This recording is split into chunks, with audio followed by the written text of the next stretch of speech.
we get it rolling on the Krueg Show. Happy Friday, everybody. Hope everybody's having a phenomenal Friday. Larry Krueger, Dan Coach Emilio, our Giant season ticket holder, and Ryan Smith, formerly of the Adam Carolla podcast, now back with us, or with us, I should say.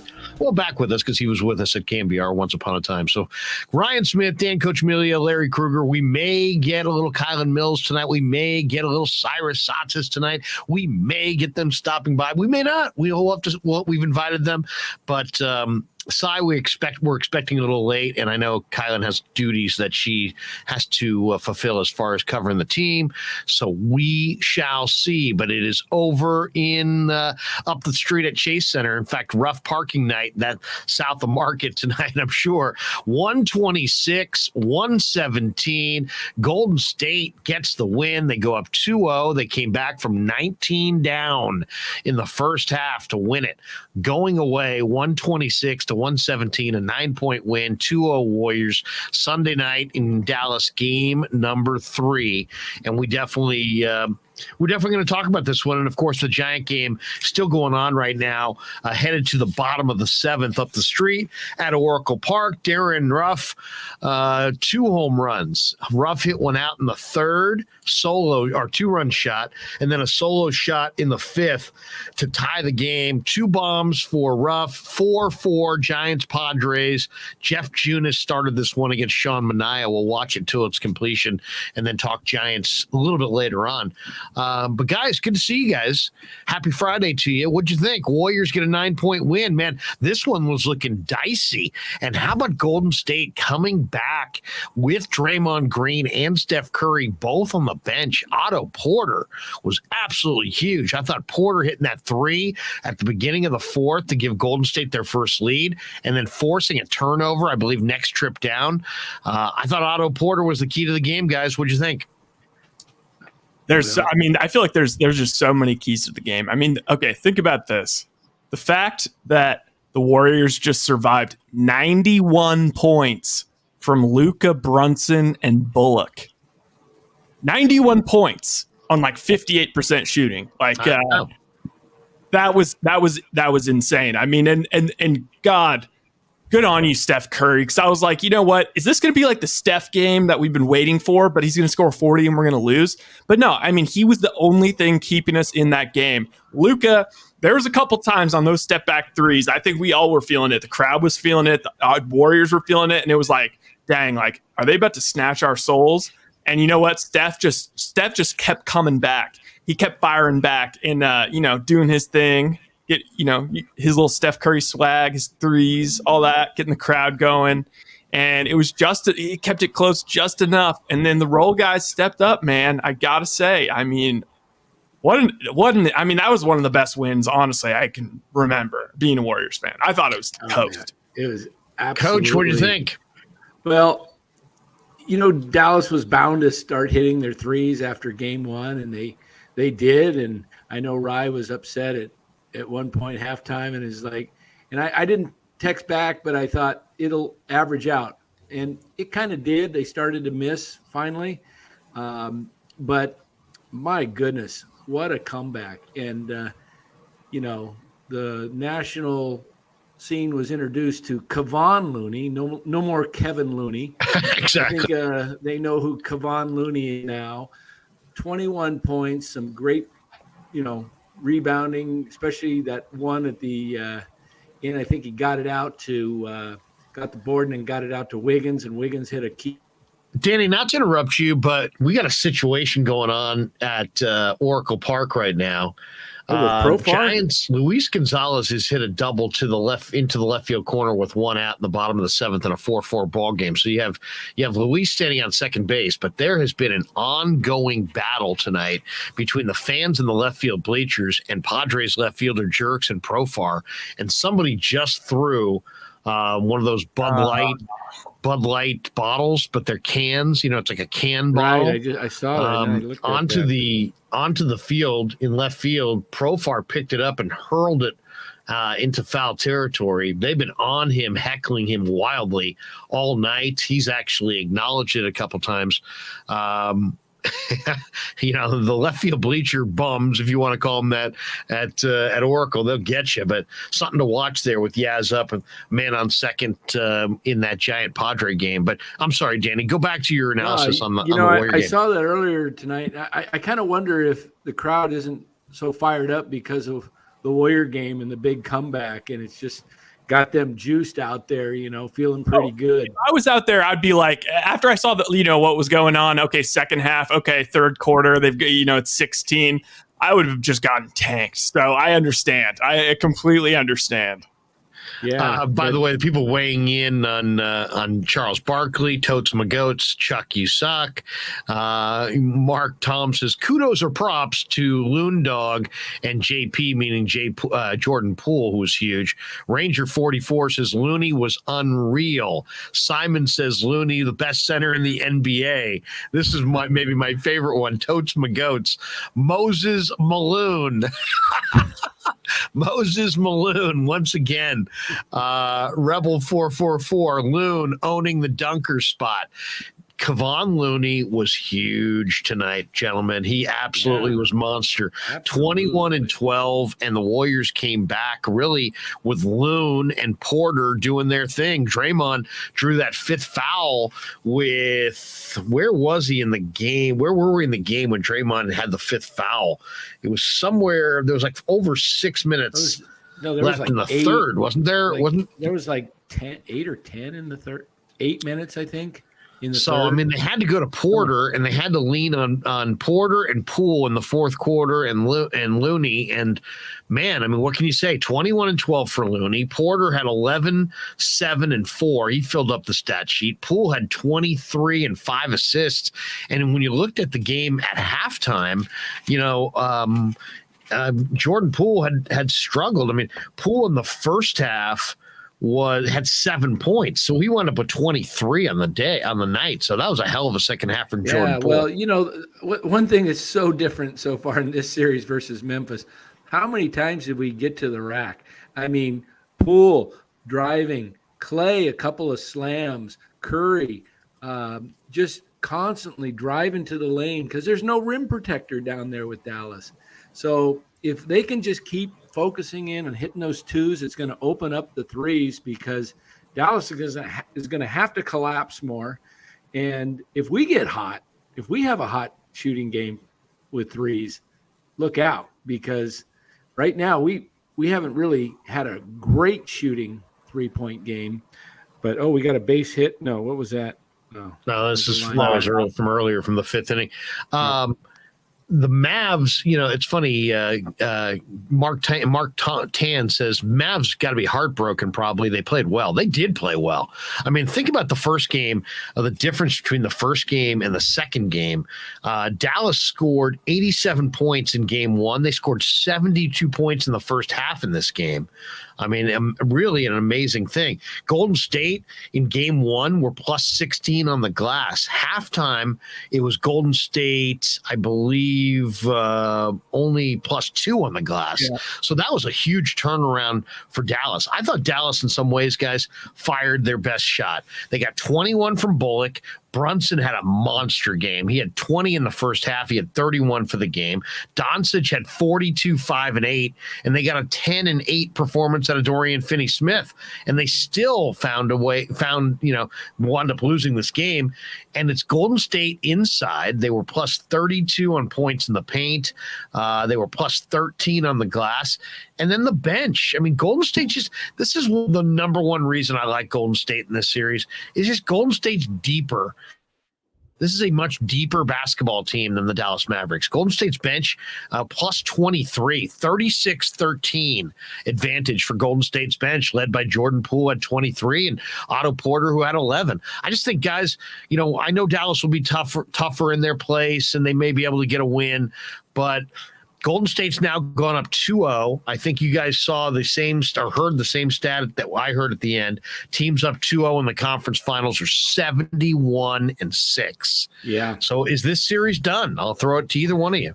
Well, I'm never going to say it's done until it's over, but I like where we're at.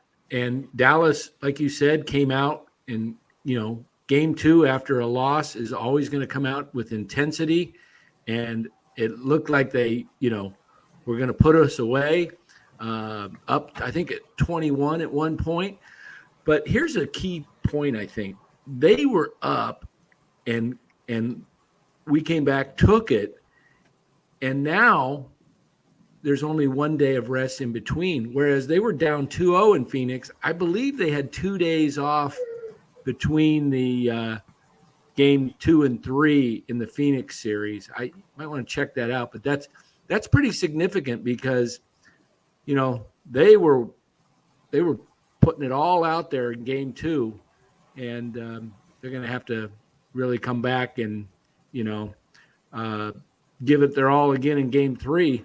So the Warriors are pretty good at putting a dagger in someone, because they've learned you give game 3 away. They always seem to take game 3, even when they're up 2-0, because you let game 3 on the home court, then now momentum starts to shift. John Brower, guys, says Looney was making huge plays on both ends of the floor, offensively, defensively. Draymond had his worst playoff game in ages. When Draymond fouled out, I was pumped to see Loon get back on the court. Man, the announcers were almost like, and being annoyed with the officials for how much abuse they were taking from Draymond Green without striking back. I've never heard announcers basically root for technicals. I mean, pretty egregious. They were openly rooting for a technical on Draymond Green. Was it Van Gundy who was on the broadcast tonight? Was it Van Gundy? Yeah, Van Gundy saying, was it Stan Van? Stan Van going, it's like, there's, Draymond, the officials here have just decided that Draymond Green can say anything he wants to say, this and that. It's like, I mean, they really, really wanted to see. I mean, I've never seen any commentators ever kind of openly root for players in a game to be taken off the floor. But we saw that tonight, or we heard it tonight. Yeah, Reggie, who's, known for his pretty kind of off the wall personality when he's playing. I mean, he was a competitor, and he let his feelings be known. He was even saying, Draymond's, I'm all for it. I love his fire, but he's got to cool it. He's got to get, I mean, even the couple of players I saw, I think I saw Curry one time put up his finger like, you already got one. He was saying, you got one. Yeah. Cut it out. Because the guys. Reggie was even saying, like, look, if I was in the league, I would just go up to Draymond, just push him.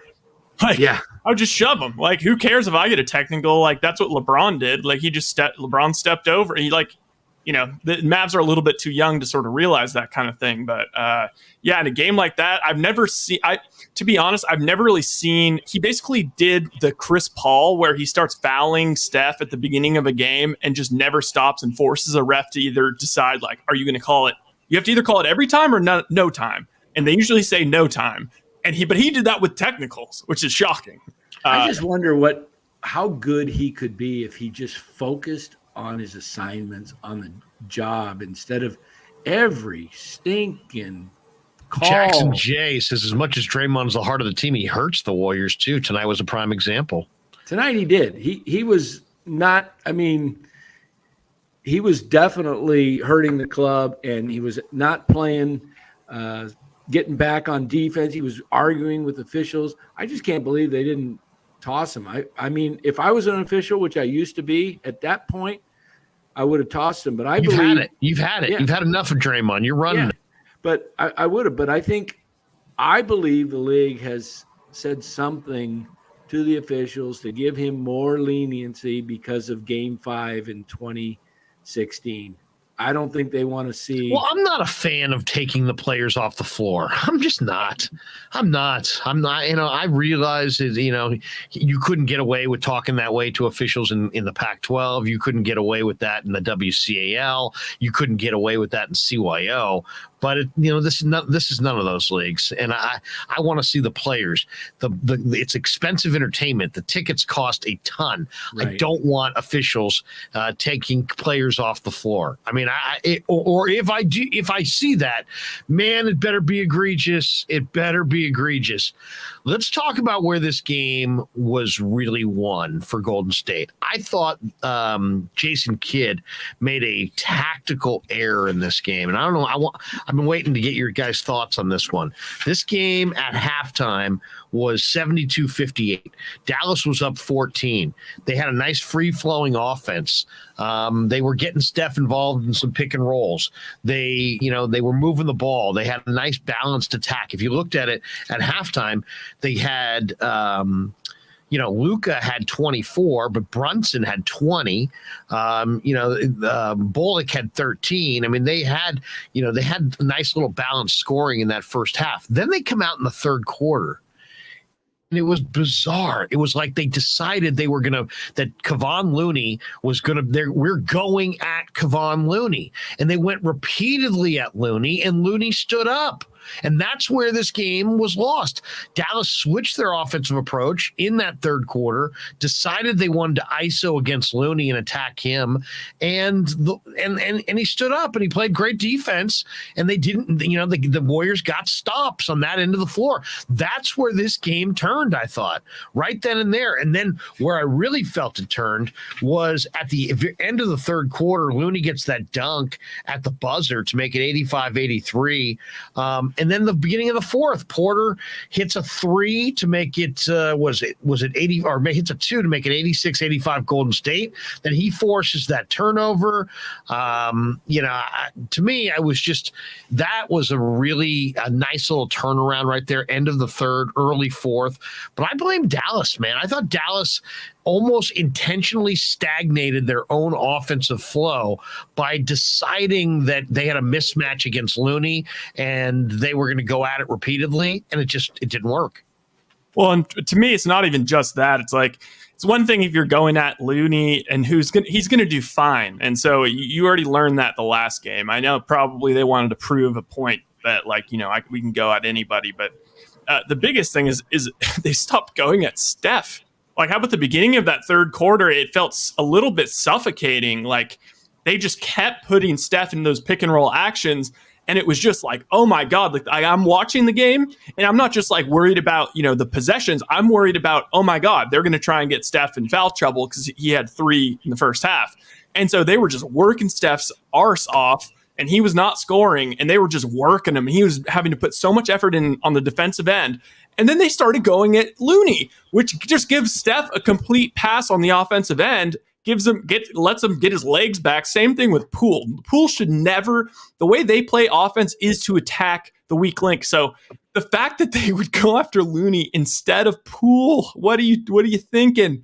And honestly, I think, I don't know about you guys. I mean, I think that Luka's incredible. I kind of think that he looked a little gassed in the second half, and I wouldn't be surprised if that sort of fluky, sick, sort of whatever that was, sort of played into that, because they kept him on the bench quite a bit.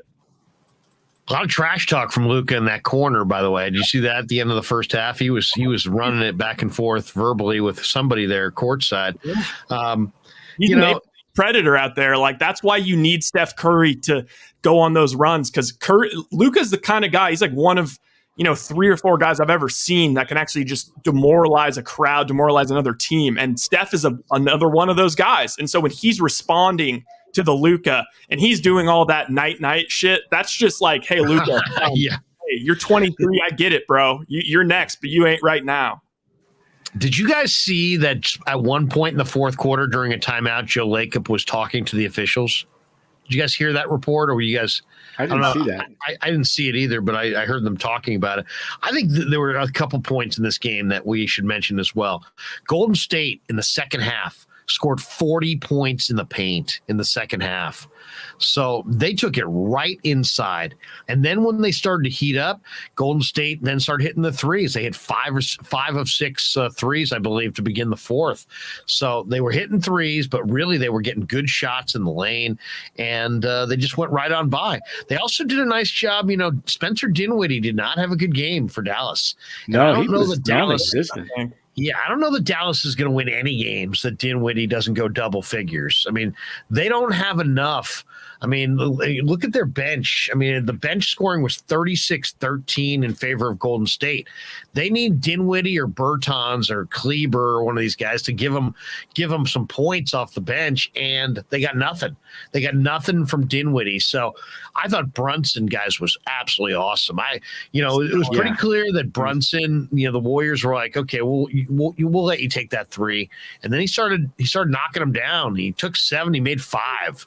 So I don't know that Brunson. I mean, look what the Mavs got. Mavs got 73 points from their backcourt and lost.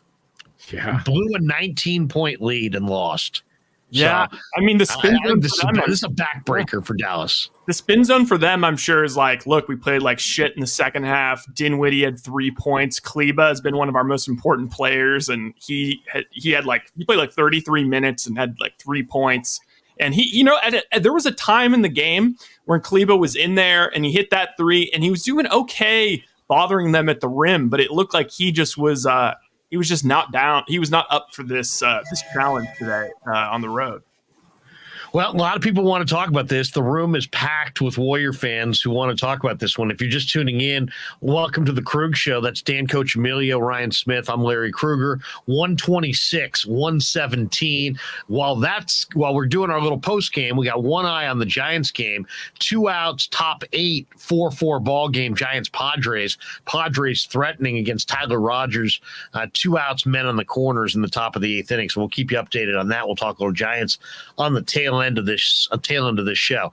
The other thing I thought was interesting, I want to get your guys' thoughts on. We saw Damian Lee, and who was it that Lee kind of got hooked up with? And in the first half, they tangled on the sideline there. Who's that? Bertans. Well, it was interesting to me that when it came time for the fourth quarter Damian Lee minutes, they went to Moses Moody. Moody, yeah. That doesn't bother me. I think Moody is kind of like an old soul. Yeah, I mean, he's 19, but he just looks like an older guy. He plays like an older guy. I remember Eric Musselman telling me he always felt like no situation was too big for Moses Moody, and he didn't fill up the box score with a bunch of plays, but he played with a lot of poise out there. I thought, what'd you think of that? That was an interesting call by Kerr to go to the rookie over Damian Lee in the fourth. Yeah, and he didn't take any deep shots. He just made that one layup, right? Let's see. Moody was 1 for 1. Yeah, that layup, left-handed layup down. Yeah, drove. Yeah, that was nice. I was just looking here at the box score. The Mavericks shot 45 threes. They made 21 of them, but 14 came in the first half. So they only made 7 after that. But the Warriors were 50%, 14 for 28. So Warriors shot well tonight. They actually shot overall. What were they overall? I don't have that in this. I think they were like 55 from 2 and 50 from 3. Wow. Yeah, they shot 46 of 82. So Golden State shot 56%, 50% from 3, 80% from the foul line. I'll tell you the other point that I thought was key, and I don't know if you just made this one, Danny, because you kind of cut out for just a second, but were you talking about Golden State's turnovers? No, I didn't mention the turnovers. Okay, because Golden State had 13 turnovers, but they had 11 at halftime. So they took care of the basketball in the second half of the game. I mean, that's really the story as well. Yeah. I mean, you stop giving Dallas extra possessions when you stop turning it over. They had 11 turnovers in the first half. They were on a 22 turnover pace, and they wound up with 13 in the game. So to me, that's a huge underrated aspect of this win as well. The fact that they took care of the basketball in the second half of the game. But I'll tell you, the guy who's really amazing to watch is Kevon Looney. Padres are now jumping on top here. Rogers giving it up, a double in the gap. Dang it. Profar scores 6-4 Will Myers Padres. Again. Will Myers again. Giant killer. Will Myers seriously, they might as well call it Will Myers Park. I mean, the guy owns this yard. I mean, if the Giants are ever, looking for an out, I mean, that was a tomahawk a tomahawk shot way over his right shoulder, and he got on top of it and hit it off the right field wall in the not in the 420. But Gonzalez played the carom nicely, but the Padres up 6-4 with 2 outs in the eighth. The batter before hit a weak little squibbler back that was kind of spinning, and Rogers couldn't get it, and it was an infield hit. He usually doesn't give it. Whoa, that was up above the strike zone. Well, yeah, and also to answer your question on if the series is over, I don't believe it is. Personally, I think this I think a lot of this Mavs team, and I know that Cy is going to come in here and like try and dunk on everyone and say everyone's so stupid for getting paid for opinions and picking the Mavs, but I think that the Mavs, I mean, honestly, this is a scary team. This is basically new school versus old school. This team they have a transcendent superstar, apex predator killer, and they're surrounded by 45% 3-point shooters, and they shoot 50 a game.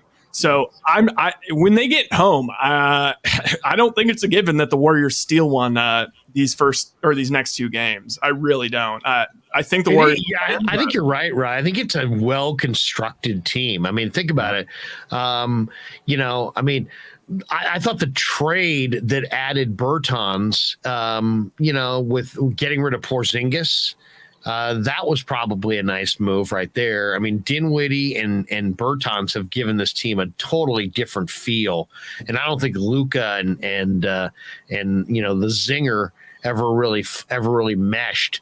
But Brunson was a great college player. Oh, go ahead, Danny. My dog's like losing whining to go outside. No worries. Well, yeah. But I mean, Brunson was a great college player, but now he's kind of figured it out. Powell is, it runs the floor. It's weird. You wonder if this team had Tim Hardaway Jr., how good would they be? Because he's a key cog. I mean, they'd be quite a bit better if they had Hardaway Jr. But they almost got a double out of Finney Smith. They got 21 out of Bullock, who looked like he had a bloody eye there at the end because of the headbutt with Steph. But I mean, one thing that has absolutely been a surprise to me, right, is the way Golden State continues to win inside, playing small for the most part. In this case, they played big with Looney. But I mean, the final rebounding total was plus 13 Golden State, 43-30, and they've been one of the best rebounding teams. So if you're going to rebound the basketball and you're going to score in the paint, and you're going to minimize your turnovers, and you're the highest scoring team left in the playoffs, these things all kind of bode well for Golden State. And I think if you're Golden State, you got to feel great. You got to feel great going to Dallas. I agree with you. Dallas is going to fire one unbelievable effort. But maybe it's the next game. Maybe it's game 4. But this thing's going to come back for game 5. My guess is Golden State will split in Dallas and then finish it in game 5. That's what I expected when this series started, and I haven't seen anything that's going to make me go off of that right now. I think that's the way it's going to go. Golden State's deeper. They're better. They just have more guys, and I like the matchup because there's a lot of guys that you can throw on Luka, and it's none of them are necessarily going to work. But look at tonight. I mean, you got a huge night out of Brunson and a huge night out of Bullock, and you still won, and you led by 19, and you got guys in foul trouble. Curry was in foul trouble. Green was in foul trouble, and you still wind up losing by 9. So I mean, I think if you're a Warrior fan, you got to feel really, really good where they're sitting right now. Yeah, I feel blessed. I feel lucky. I mean, because the thing is, it reminds me a lot of the 2018 Rockets, except for I trust Luka to not fold a hell of a lot more than Harden. But yeah, I mean, I think home court's just going to be a massive thing. But yeah, also the Warriors, I think it's some ungodly number of series straight where they've stolen one on the road. So yeah, I mean, God, I mean, I'll tell you what, I will not be betting on the Warriors in game 3. Let's just say that. Here's where we question Kerr because we know more than him. Where was Kuminga?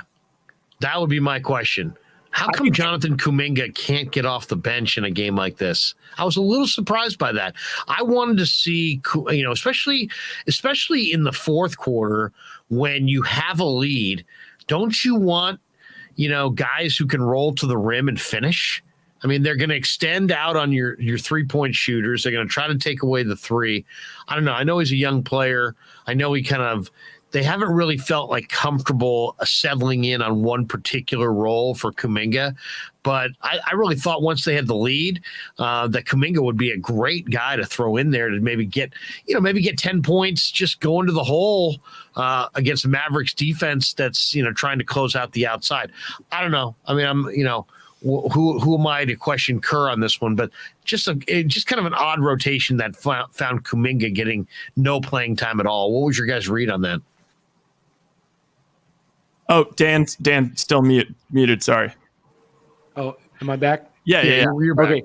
Yeah, I was thinking maybe they thought they'd sag off of him and he'd just kind of take a three, and start. If they played off him, they may not be able to drive. But I don't know. It's weird because when Draymond got the fifth foul, that's when I thought they were gonna go to Kuminga, and they put Looney back in because Looney didn't get a lot of rest tonight, and I thought maybe they might give some minutes right then. But I think they were worried defensively. I mean, obviously, when Kuminga's in the game, he's not scared on offense. He's not scared in general. But just defensively, I mean, I don't know. I think he'd be leaving wide open 3-point shooters. He'd be, fouling Luka. So I think that's just because versus the Mavs, it's such a team defensive game. Like everything has to be connected on defense, and like when you already have like Poole and I don't know. So I actually personally was like, oh man, well, I would love to see Moody out there instead of Lee, but. Yeah. What do you think of the fact that Golden State, as Danny said, or as Ryan said, Dallas is going to shoot nearly 50 threes. They went 21 of 45. Golden State's shooting much better by going to the hole against this Mavericks team. They were 14 of 28, so they were exactly 50% on their threes, but Golden State shot 56% overall, so that means they shot a gaudy percent on their twos. It seems like against this Mavericks team, with Powell, what's Powell getting done? I mean, is Powell getting anything done at all? Is he a deterrent in any way? I'm not sure. When I look at this Dallas team, the more I watch them, the more they look like the donut team with nothing in the middle at all. And so Golden State's just taking it to the front of the rim. And I would just continue doing that. Why would you not? There's no DeAndre Ayton. There's no Jokic. There's no big man. There's no deterrent. I mean, you look at Phoenix. Phoenix had Ayton, but they also had JaVale McGee. They had multiple rim protectors. I'm looking at this Dallas team going, you know what? Imagine how good this Dallas team would be if they had like a Mo Bamba or somebody, just a big rim protector who could run and throw it out to Luka for more opportunities. Powell barely played in this game, only 8 minutes. But then you look at their bench. Kleber had that one nice block on Wiggins where he showed some great length, but they don't have an interior force. So if you're Golden State, man, if you can put it on the deck and beat your man off the dribble, take it all the way into the rim. And yeah, I love the way Golden State was attacking the lane against Dallas in the second half in this game. To me, I like seeing Golden State attacking the lane because we know they can shoot the three ball. We know they can play with pace and space. But if they can dominate in the lane and finish with lots of great finishes in the lane against a centerless outfit like Dallas, bring it on. If they can't stop that, attack the rim all night long. And I thought we saw a lot of that. Absolutely. Because, I'm looking at their lineup here tonight. They played 10, but they played Ntilikina and Josh Green. What's with Josh Green, man? They just let him shoot. They didn't even guard him. That was the worst move of the whole game by Kidd, putting Frankie Nicotine and Josh Green in. I think that I can never say his last name. Nicotine. Yeah. If you look at the box score, I think or whatever. Yeah, he played like 3 minutes, and I think he was a minus 4 10. 4 minutes, 0 for 3. Yeah, what was 2 from 3. And Josh Green played 5 minutes. They really only have 8 deep. They go Finney, Bullock, Powell, Brunson, and Doncic at the starting five, and then they got Maxi Kleber, Bertans, and Dinwiddie. Now, see, they really only have 3 guards: Dinwiddie, Doncic, and Brunson. So, and all of them, Doncic doesn't play that great at defense. So they can get around him. They can get around Bullock and Finney and Powell and Kleber and Bertans. All of those guys, they can get to the hoop. And that's what they were doing. They get one step on them. There's no rim protection. If they come out on them, it's a pass to Looney, dunk, that's just – the Warriors have a lot of guys that can drive to the hoop. Wiggins, Poole, Wiggins, Poole, Curry. That's a good point on Poole, by the way, Coach, because he wound up with 23, but he only took 4 threes the entire game. It was very much Poole putting it on the deck as you're describing, going to the tin.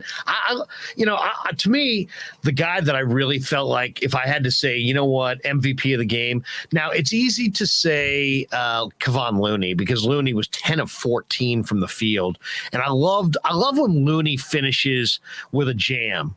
Because he's got great footwork, and yet it seems like for a big man with long arms, he gets a shot block. So I like it when he tries to jam it, because then he's either going to the foul line or it's in. But to me, man, I thought Otto Porter's 24 minutes, he took 4 shots, he made 4 shots. He took 1 3, he made that 3. He pulled 6 defensive boards, 7 for the day, 4 assists. He had a steal. He was plus 11. He had 11 points in 24 minutes and 7 rebounds. They picked up Porter and Bielitsa in the offseason, and it was like, all right, we're going to add a couple more perimeter snipers to Steph and Clay and Poole. And look at, Bielitsa, I would have thought at this point, guys, would be a bigger player, have a larger role on this team. But instead, it's Otto Porter. And you forget, Otto Porter is very much in the prime years of his career still. He was a lottery pick. He was a damn good player at Georgetown once upon a time. And he's healthy, and he's healthy, and he can rebound. He understands the situation. I'll say the other thing about Porter that I didn't know when he was a Wizard, and I didn't know in his previous NBA stops, he's got a terrific feel for the game, doesn't he? As far as when to pull it out, when to attack, or when to give it up. He plays under control. I thought, not just tonight, I think Otto Porter is a key cog for Golden State. When he went down with the injury, I was like, oh, man, that's going to be a significant thing. But he looks healthy right now, and he's in the prime of his career. And there's many teams in the NBA where Otto Porter could start. And on this team, he's coming off the bench, but doesn't mean that he's still a starter coming off the bench, and he played like it tonight. Oh, I like Porter. You look at that, what they can do in crunch time. They could go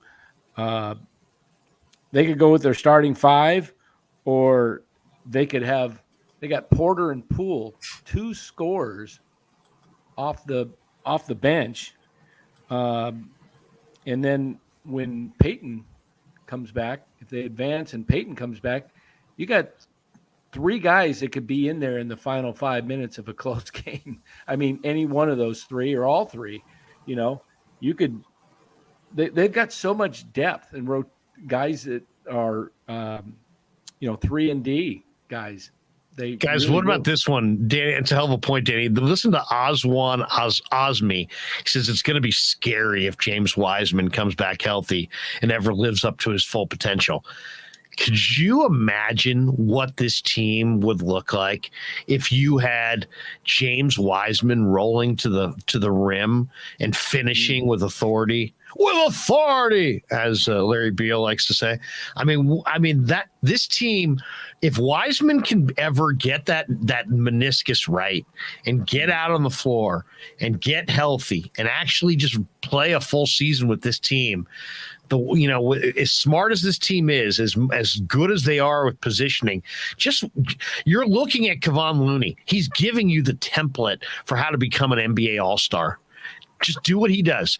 Do what he does in the minutes that you're allotted next year, and you're on your way to being an NBA All-Star and probably winning, a ring or two along the way. I mean, I can't. I mean, it's such a bummer that Wiseman couldn't get right this year because, man, I just cannot wait to see what he could do. And looking at this team right now, they don't need him to do much. They just need him to run the floor, be healthy, block a few shots, roll to the rim, and finish. That's it. I think I can't wait to see him next year. I hope he gets that knee right. Who was it here? Totes McGoats says, I hope Wiseman doesn't end up being like Greg Oden. I mean, that's really the concern. If he's healthy, watch out, right? Yeah, no, they're just being super careful. They're protecting his career. Absolutely. And Wiseman, I mean, if you look at Kevon Looney as an example, you can start from when they drafted him. They drafted him as a 6'9" small forward in the late first round. I remember people saying, oh, he could have went, top 15 if not for the hip injuries. And right. You know what? That humbled the guy. And he learned the fact that he is playing center the way he is, and he's playing so smart. That's why you need him out there. He's so smart. I honestly trust him with the ball in his hands maybe more than Clay in terms of playmaking at this point. So, and that's not a knock on Clay. Like, I just think Kevon's that dude. And so, yeah, if Wiseman, if anything, if this comes back and, humbles him a little bit and, he buys into the Warriors culture and whatnot, like, man, yeah, look out. I mean, he is a freak. Like, you'll see even when he was playing, it was like every once in a while, like there would just be like a highlight tweeted, and like back-to-back plays, he would literally look like Giannis and Antetokounmpo. He'd be going coast to coast, Euro step, dunking on people, and blocking shots that were at the apex of a floater. Like Michael Jones is trade Wiseman. Michael, seriously, trade James Wiseman? Go Bears. Jaime Contreras says, give Wiseman this next year. Hey, that guy looks like Jamie. Looks a little like Clay there. Totes McGoat says Wiggins and Wiseman for Embiid. Totes McGoat, stop huffing. You're huffing the good stuff. Totes McGoat just came back from the dispensary. My goodness. I hope you get a good deal. Hey, let me ask you guys this Warrior question. This one's kind of interesting. The Warrior beat guy for the Chronicle. Do you guys know who that is? Connor Letourneau. He says it's highly unlikely that the Warriors bring back all of their rotation players next season. Here's the quote. As I've written before, the most logical way for the Warriors to cut salary is to trade Andrew Wiggins before he hits unrestricted free agency in the summer of 2023. I don't know, man. The more I watch Wiggins play with this team, the more I like him. I like the Wiggins that I'm seeing in the playoffs, who drives and is aggressive and can D up Luka better than anybody else. And 16 for Wiggins tonight. He was 5 of 14, but he mixed in 5 boards. He's helping them on the glass. He had 5 assists. He had a steal. He had a block. He only had 1 turnover. He was plus 16. What do you think, though? I mean, is Wiggins a short timer because of the salary structure? I mean, you're going to extend Poole. You could argue Poole is in that max money conversation potentially. Maybe we're premature on this. We should wait till the offseason. But what do you think of the notion that this may be the end of the line for Wiggins in a Warrior uni? It's the Jimmy Garoppolo situation. Yeah. First of all, that report annoyed me. I know he's doing his job, but I was just like, why you got to mess up a good thing while Wiggins is balling? But no, kill the messenger. Damn that Connor Letourneau. By far, he's ruining our fun. Until the third quarter, Wiggs was the second best player on the Warriors by far in this game. Him and Steph were keeping everything afloat. And man, the thing that's like really cool, and I don't want to jinx it, but it's like Wiggins. It seems like when Wiggins is like asked to, he has a huge assignment on defense and he's asked to, just smother someone, check someone an entire game. Like, it seems like he's more engaged on offense, which I agree. Scary, but it speaks a little bit to his personality. It's almost like, he needs something that's like going to just keep that, it's great to see. And you know what? Wiggs isn't going to be long for the Warriors. If he's still on the team next year, he's not going to be the year after that. It's just a simple fact of like contracts and whatnot. and we'll probably end up trading him for a piece, or I'm not sure. But I'll tell you what, like that guy is he's going to walk away very happy knowing that he was part of this Warriors team because it completely changed his career. He's resuscitated his career. Yeah, exactly. That I was just about to say that. He totally changed the arc of his career coming here. Yeah, part of the driving on them is to take Luka to the hoop, try and get Luka in foul trouble as well. They weren't really successful with that. They didn't really call some of the fouls I think they could have on Luka early on. But, you know, I don't look at the referee thing as there wasn't anything. They let him play in the playoffs for the most part, you know. So, but what I'm encouraged with is tonight Steph was 6 for 10 from downtown. So he was 6 for 10 on threes. So he could be starting to, you know, when he gets in that mode of starting to hit, he starts feeling it. He can go off and, you know, hit 9 or 10 in a game. Some of those were just ridiculous bombs too. Yeah, and one of them was wide open. He missed, but then they got the rebound, and then someone else. Oh, here we go. It wouldn't be a post-game show unless somebody said, John Brower says, trade Draymond. All right. Trade him between game 2 and 3, right? If I could mute you, I would, but I can't because it's a chat. Is there a player like Draymond I just read it. So I had to mute myself and I forgot to. Is there one player like Draymond will I think back to like the Portland series, a couple of years ago in 2019. It's like everyone's like, actually, Draymond's the most important player on the Warriors. He's blah blah blah blah blah. But then he has a game like tonight, and people just like want to trade him. They trash him on national TV and make fun of him for not shooting and all that. One thing about Draymond is he'll go back, he'll review what he did, and he'll say, "I played just a horrible game." And I'll clean it up in game 3.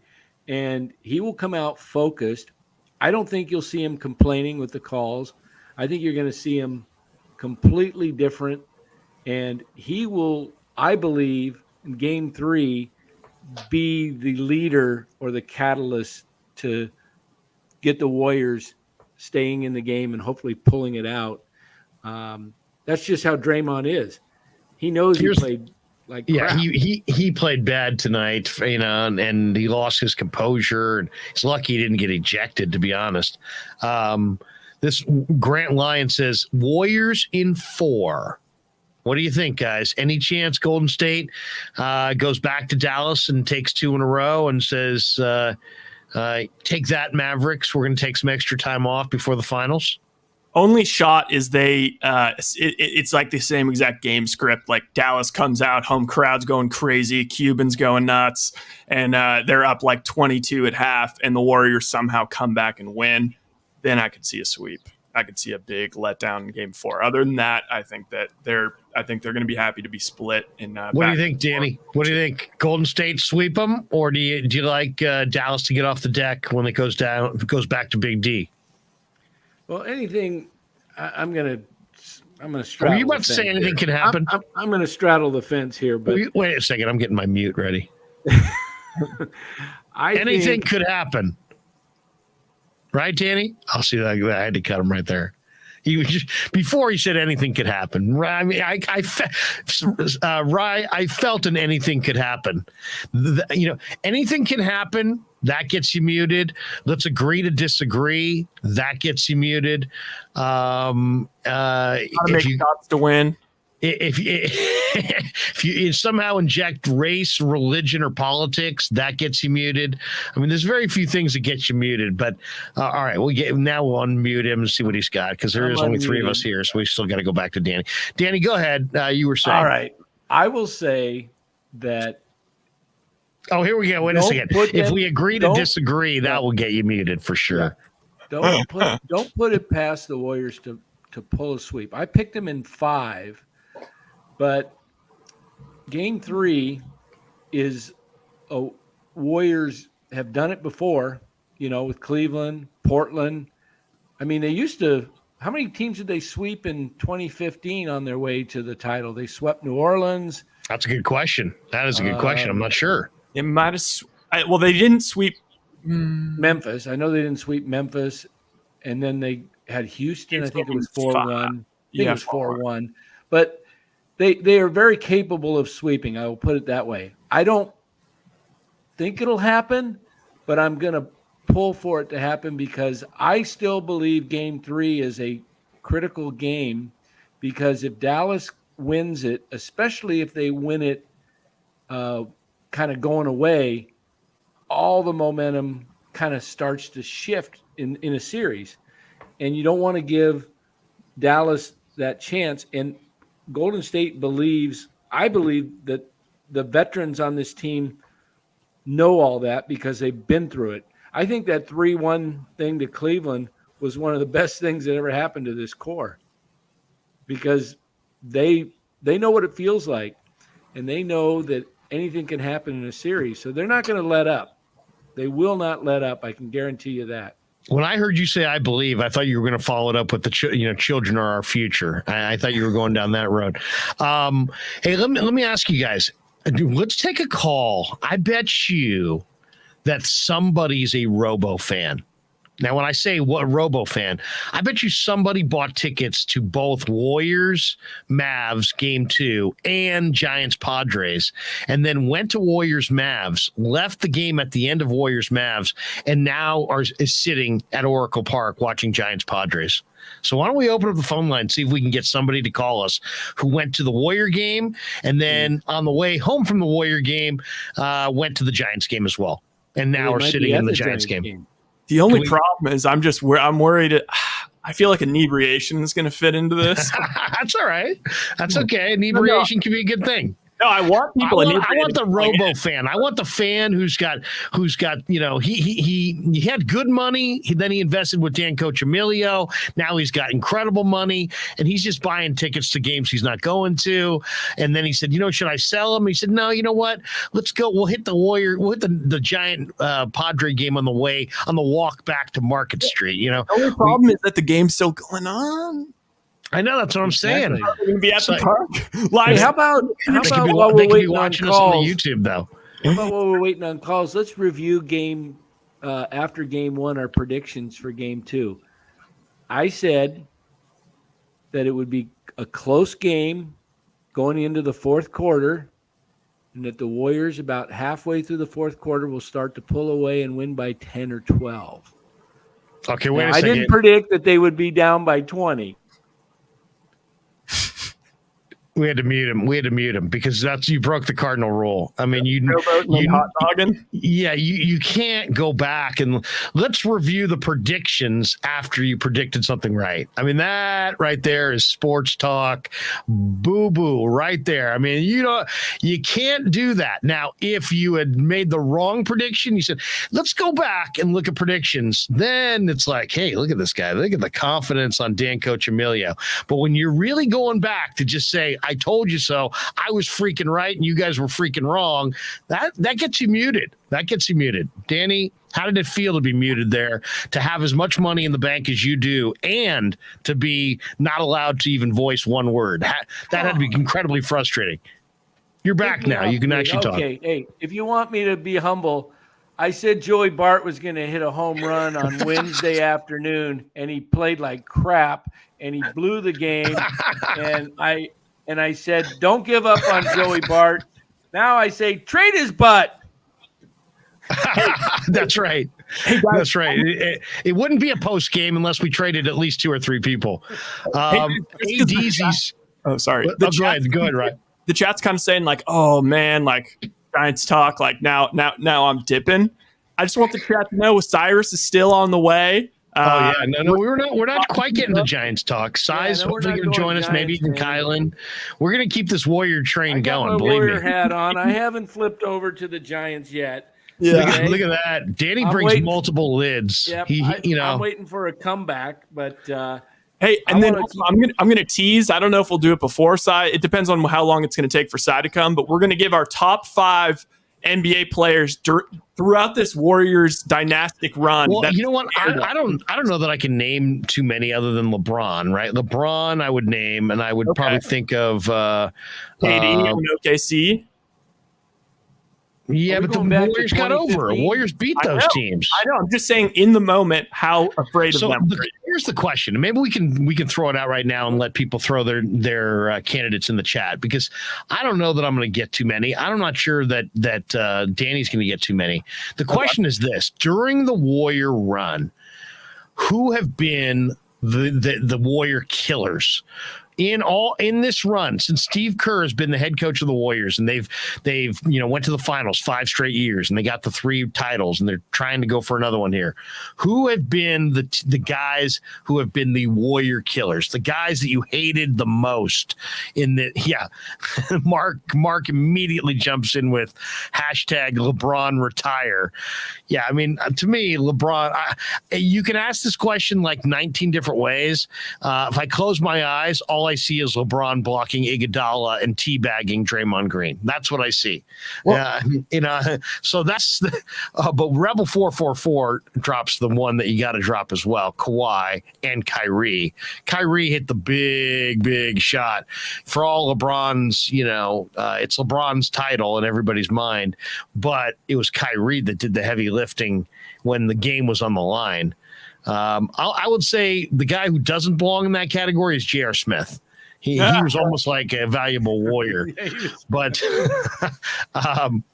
other than that, I mean, the Warriors have won most of these series. So it's hard to be like thinking of different guys when they've won, But also the Warriors have Kyrie Irving, though. Yeah. But also, my thought was like the Warriors have been the better team in a lot of these series. It's more so not necessarily like who killed us, like specifically, but it's like how worried were you about like the guy that was the guy on the other team? And so I made this. I wanted to do this because in my mind, honestly, LeBron's obviously number 1. I'd say Luka is number 2 for me in terms of being worried about them.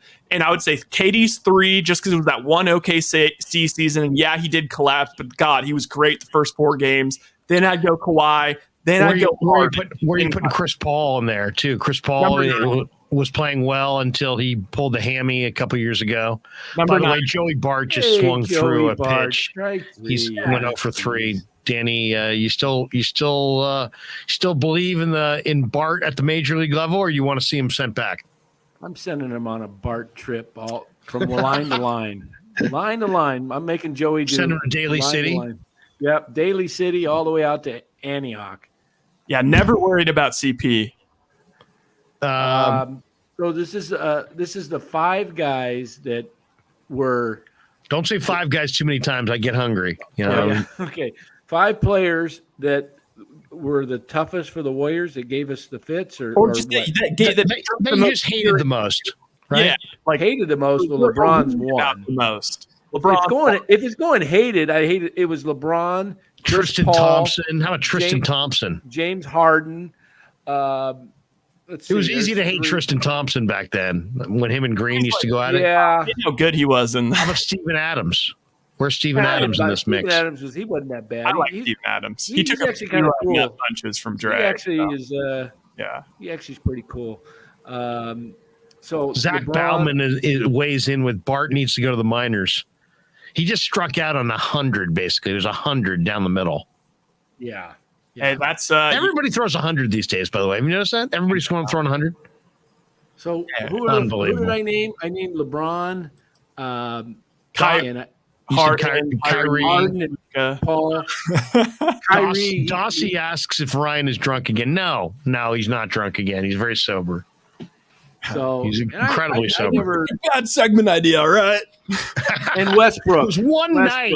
The guy had a few too many cocktails one night. Nobody's going to let you forget it. It's amazing. Oh, how about this one, Tony? Tony weighs in. Dellavedova. Oh yeah, Dellavedova. Thing is, I still love Dellavedova. I still love him from his St. Mary's days. Yeah. Dellavedova. That's no. My 5 guys were 5 players. I don't want to 5 guys. Hamburger here. LeBron, I said. Paul and Harden, and I'm going to put in Westbrook. I couldn't stand the guy. Yeah. Prime Westbrook, honestly, he was kind of like people want to say, oh, it was KD's team. But back then, I mean, Westbrook was. Where's PJ Tucker on this list? I know. PJ Tucker's hit some big threes. But like Anthony Davis, I would have it like 15. Like that's how much he scared me. Jokic, like 11. Here we go. GTC Reels. He goes, Will Barton's a Warrior killer. Yeah. Will Barton. It's not bad. I'm going to throw in Dylan Brooks. Yeah. Dylan Brooks. Yeah. Man. How about Ja? Where's Ja on that list? Yo, this guy gets it. I was more afraid of – that was one of my points is like I had like Kawhi at 4. Fred VanVleet, be it irrational, I was more afraid of Fred VanVleet in that finals. Like Kawhi was great, but he wasn't like shocking. He wasn't like – Here's a good one. Distortion Productions. Raptors fans. I would say Drake. Easily Drake. Remember when Drake wasn't Drake in the finals went up to Nick Nurse and gave him a back rub? It's tough. Did he give him a back rub in the middle of the finals? But Drake also that was annoying as hell. Take you in your back. Money in the grave. Okay, thumbs up. But take your back rub elsewhere, right? Come on. Because he's got KD and Steph's numbers tatted on him. But he did bet on the Warriors at the beginning of the playoffs to win the finals. So, Vince says PJ Tucker. Yeah, definitely PJ Tucker. God, PJ Tucker with Houston, man. Yeah, Milwaukee last year too. I think that was a massive loss for them. This guy says Tony says Drake put $250K on the Warriors. Yeah, this year. Yeah, this year. At the beginning of the playoffs, yeah, like plus 600 or something, like pretty good. Oh, here we go. My man Nathan Wu says Raptors fans for clapping when players got hurt. Yeah. That was weak. That's a good call, OKC, Wu. He was kind of a killer. OKC and Toronto. Serge Ibaka was in both those. Oh yeah, Serge Ibaka. GTC Reels. Lowry. Another appearance for Steinmetz. Ruff is up with a chance to tie it. Wait, big, as the announcer said in the playoffs last year, big Darren Ruff.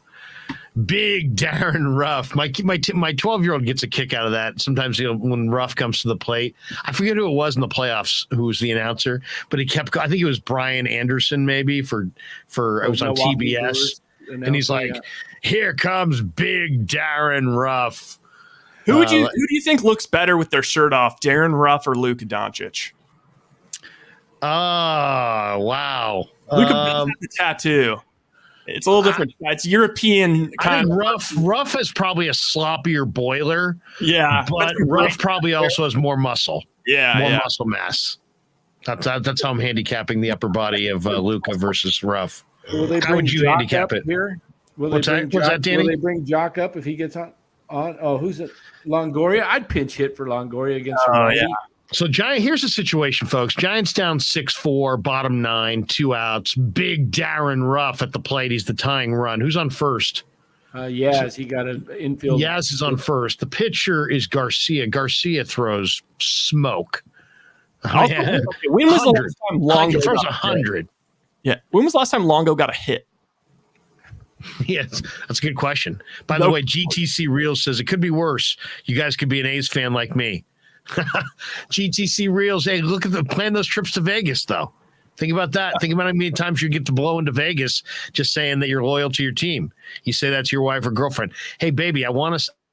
You can go in September. I want to hang out with you in El Cerrito or wherever, but instead I got a jet. I got to get to Vegas. I got to support my team for the weekend.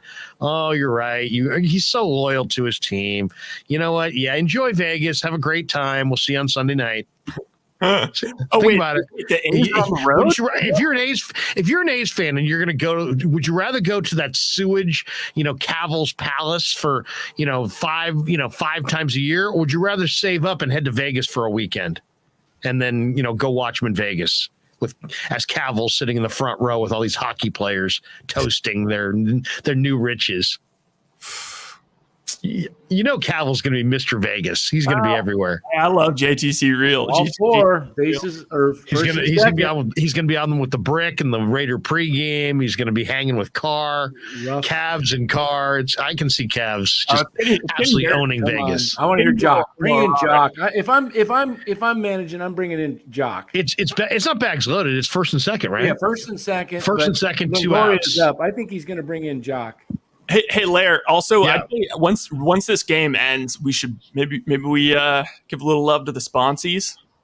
Yeah, we'll do that, and then we'll keep taking more Warriors talk and more Giants Taylor talk. We'll Rogers. bring in. By the way, Nick J says, "Boilers, Larry. Did you ever see Panda's boiler? He had to be pushing 3 bills. You know what? I love Panda. You know, I love Pablo, man. When I was doing the show with Gary, we had Panda on the at the patio." And man, he just could not have been nicer. He just could not have been funnier and nicer and cooler and calmer. And, you know, people were coming up and he's signing their back and signing their jerseys. And, you know, I love Pablo. And I love that guy who's, you know, a little bit out of shape, but he could roll out of bed in like December 7th and get like three hits and 4 at-bats. You know what I mean? That's Pablo. Pablo could be like 72. He could be at an old timers game and he could get an AB and like, you know, rip a double up the gap. I mean, I just get the feeling that Pablo's going to play like in some league somewhere for like 20 more years. Yeah. Like, who's that guy who's playing in China? Who's like the Stephon Marbury? He'll be like the Stephon Marbury. No, he could be a like water shot right He here. could be like Jock's Julio first water Franco. shot. Julio Franco. Remember, Julio Franco played till he was like 59. That's ridiculous. A lot of metal to construct that statue in Mexico. Ooh, wow, we had a pitch to hit. Who do we got here? We got Jock Peterson against Garcia. He pitched hit for Longoria. Good. You know, Peterson just broke his bat and he's in an 0-2 hole. Well, Tyler Burbeck says, "Hey Larry, Gabe Kapler is the person with his shirt off. Let's be real." Yeah, I mean seriously. Once Kapler strips down, everybody else says, "You know what? Where's my sweatshirt?" Carlo P says, "Can you get where is it? Can you get Gary on the show?" Somebody asked. Here we go. Carlo P says, "Can you get Gary on the show?" I can try to give him a call and see if he'll come on. I'm sure people would love to hear from G-Rad for sure. Nathan Wu says, "Juan Uribe." Hey, I'd love to see Iguodala versus Kapler in a flex off. Donovan says, "The days of Larry and Damon Bruce live at the Crab Shack." It wasn't the Crab Shack. It was Sam's Chowder House. All right. Let's get our seafood names correctly. Correct, I should say. It's not the Crab Shack. It was Sam's Chowder House.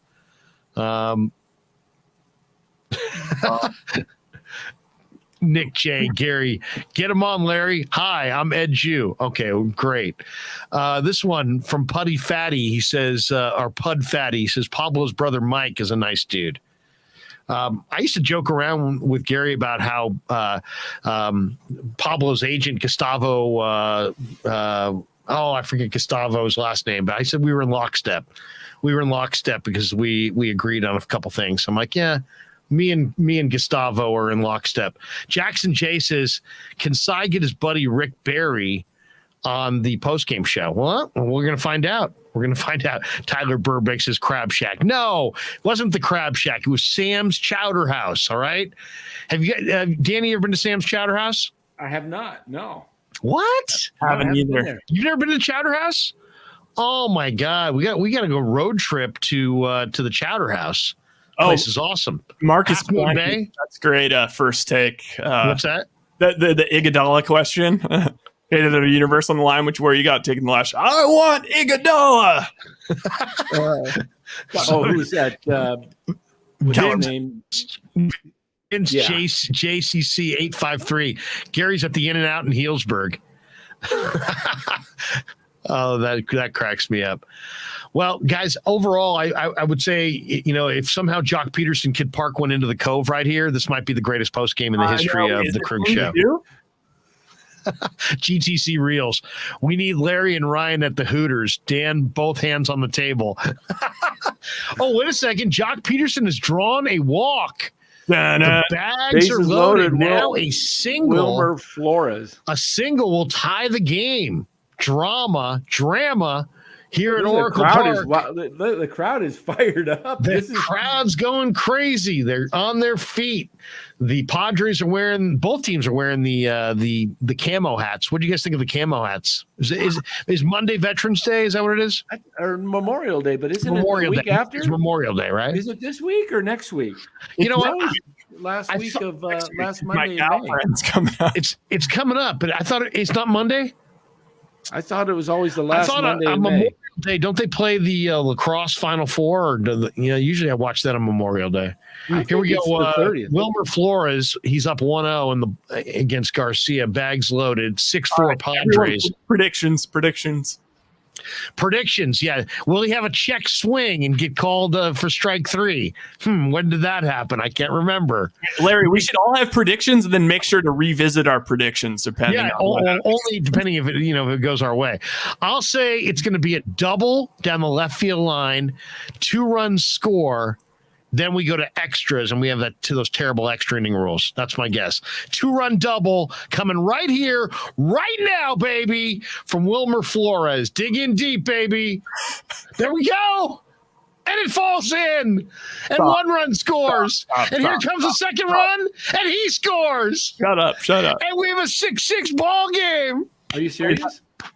Oh, are you serious? Unbelievable. I'm delayed, man. I'm on streaming. Larry, I can't tell if your gas Dan Coach Emilio didn't pay his cable bill, and that's why he's 7 seconds behind. Pay that Get bill. in there! Oh, it did happen. It did! They tied it up! Look at that. What? Wilmer Flores. Right over the reviewable? shortstop. Ruff got a good jump, and it was still a play at the plate. Oh! Ball 3 bounces to the plate, but big Darren Ruff slides in, and it's 6-6, and they're going crazy at Oracle Park. Oh, my God, Orange Friday. This might be the best night in the history of the show. Yeah, I'm ready. Come on, I'm ready to pull it out, but I'm going to leave this one on right now. Wilmer is clutch. Boy, that was my goodness. There we go. Stephen Jace's producer Ryan. Producer Ryan show. They're not reviewing this, are they, at the plate? No, Rebel 444. Oh my God, Larry! I thought you were joking. Damn, this is a golden night. Wait, did you actually predict that? No, he said I said double. Did he go to second? Double. No, he only got a single. It was a single, 2-run single instead of a 2-run double. Gonzalez. If I was Danny, I'd be like, you remember the last segment when we were talking about predictions? I threw out a prediction that. Okay, LaStella's going to walk it off. Here we go, Tommy LaStella. Now you got runners on first and second, 2 out. LaStella at the plate, fresh off the stint down in the minor leagues, swinging a very good bat. Oh, and he got a great swing. By the way, Garcia's got to be at about 28 pitches, 30 pitches. He's got to be gassed 31. In this inning. 31, Danny, for the inning? Yeah. 31 pitches for this kid. He's throwing 100. 1 and 2. GTC Reels. Why y'all surprised? Wilmer's a good hitter. Reasonable. That's awesome. Pud Fatty says rough speed. Ruff got a great break. Oh, of course. There you go. He swung and missed. All right, we're going to the top of the 10th in a 6-6 ball game, folks. Good, fun night, man. Fun night. Hundreds of people in the room tonight. Huge crowd tonight. Lots of people want to get in tonight. Why? Well, it's a fun night, right? Warriors, if you're just tuning in, 126-117. Golden State goes up 2-0 on the Dallas Mavericks in the Western Conference Finals. Sunday night or Sunday day? What time do we get game 3 on Sunday? 6 o'clock. 6. Okay. So Sunday night, by the way, a little programming note. Tomorrow, my 12-year-old has a doubleheader in Livermore, so we will not be doing anything tomorrow. I'll be burning my forehead, and as my hair's thinning a little bit in the front, I'll probably get a little burn right on my top of my head, which always hurts. And then I'll wear sunglasses, wear my shades so they sit here. I don't have them here, but normally I wear the wraparound shades, so I'll have the full raccoon going on Sunday, which is a great dad look, that awful raccoon eye sunglasses look. Yeah. But Sunday, Giants play at 105. So we will do post game, but we're not going to do post game right at 4:00 on Sunday. We'll do Giants post game Sunday on after the Warrior game. So you said 6 p.m. So we'll wait until 9:00 after the Warriors are done, and we'll do kind of a combo Giants Warriors deal on Sunday. But if you're just tuning in, this is the Krueg Show on YouTube. We've been doing it for about 6 weeks or so. We have over 4,000 subscribers. If you are right now if you're in the chat, if you're watching this right now and you have yet to hit the subscribe button, this would be a great opportunity to do exactly that. Hit the like and subscribe button. We'd love to push over 5,000 subscribers here in the next few days. We got some great, exciting things to announce about the channel coming up in the next few days. We won't tell you today. We'll give you a few days, but some very, very exciting things on the growth of the channel coming up in the next few days. By the way, a couple on the GTC Reel says it's all good, Larry. Weekend is family time. I got to catch up this week up on this week's Larry and Grant Cohn trolling of the Niners, and I love it. Thank you. Yes, that trolling is Wednesday at 3:00, and tune in for it.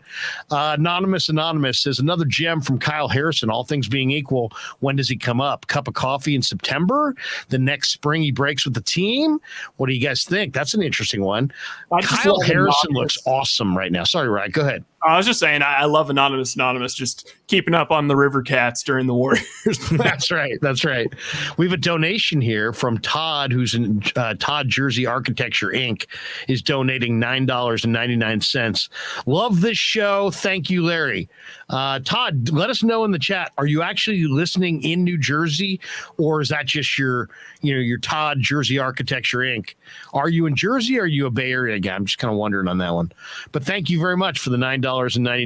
We're glad that you love the show. Stephen J says Pig in a Pickle. I have talked to Damon, the owner of Pig in a Pickle. I can't say that he's going to be joining the show as a sponsor soon, but we can always hope, and there's maybe a chance.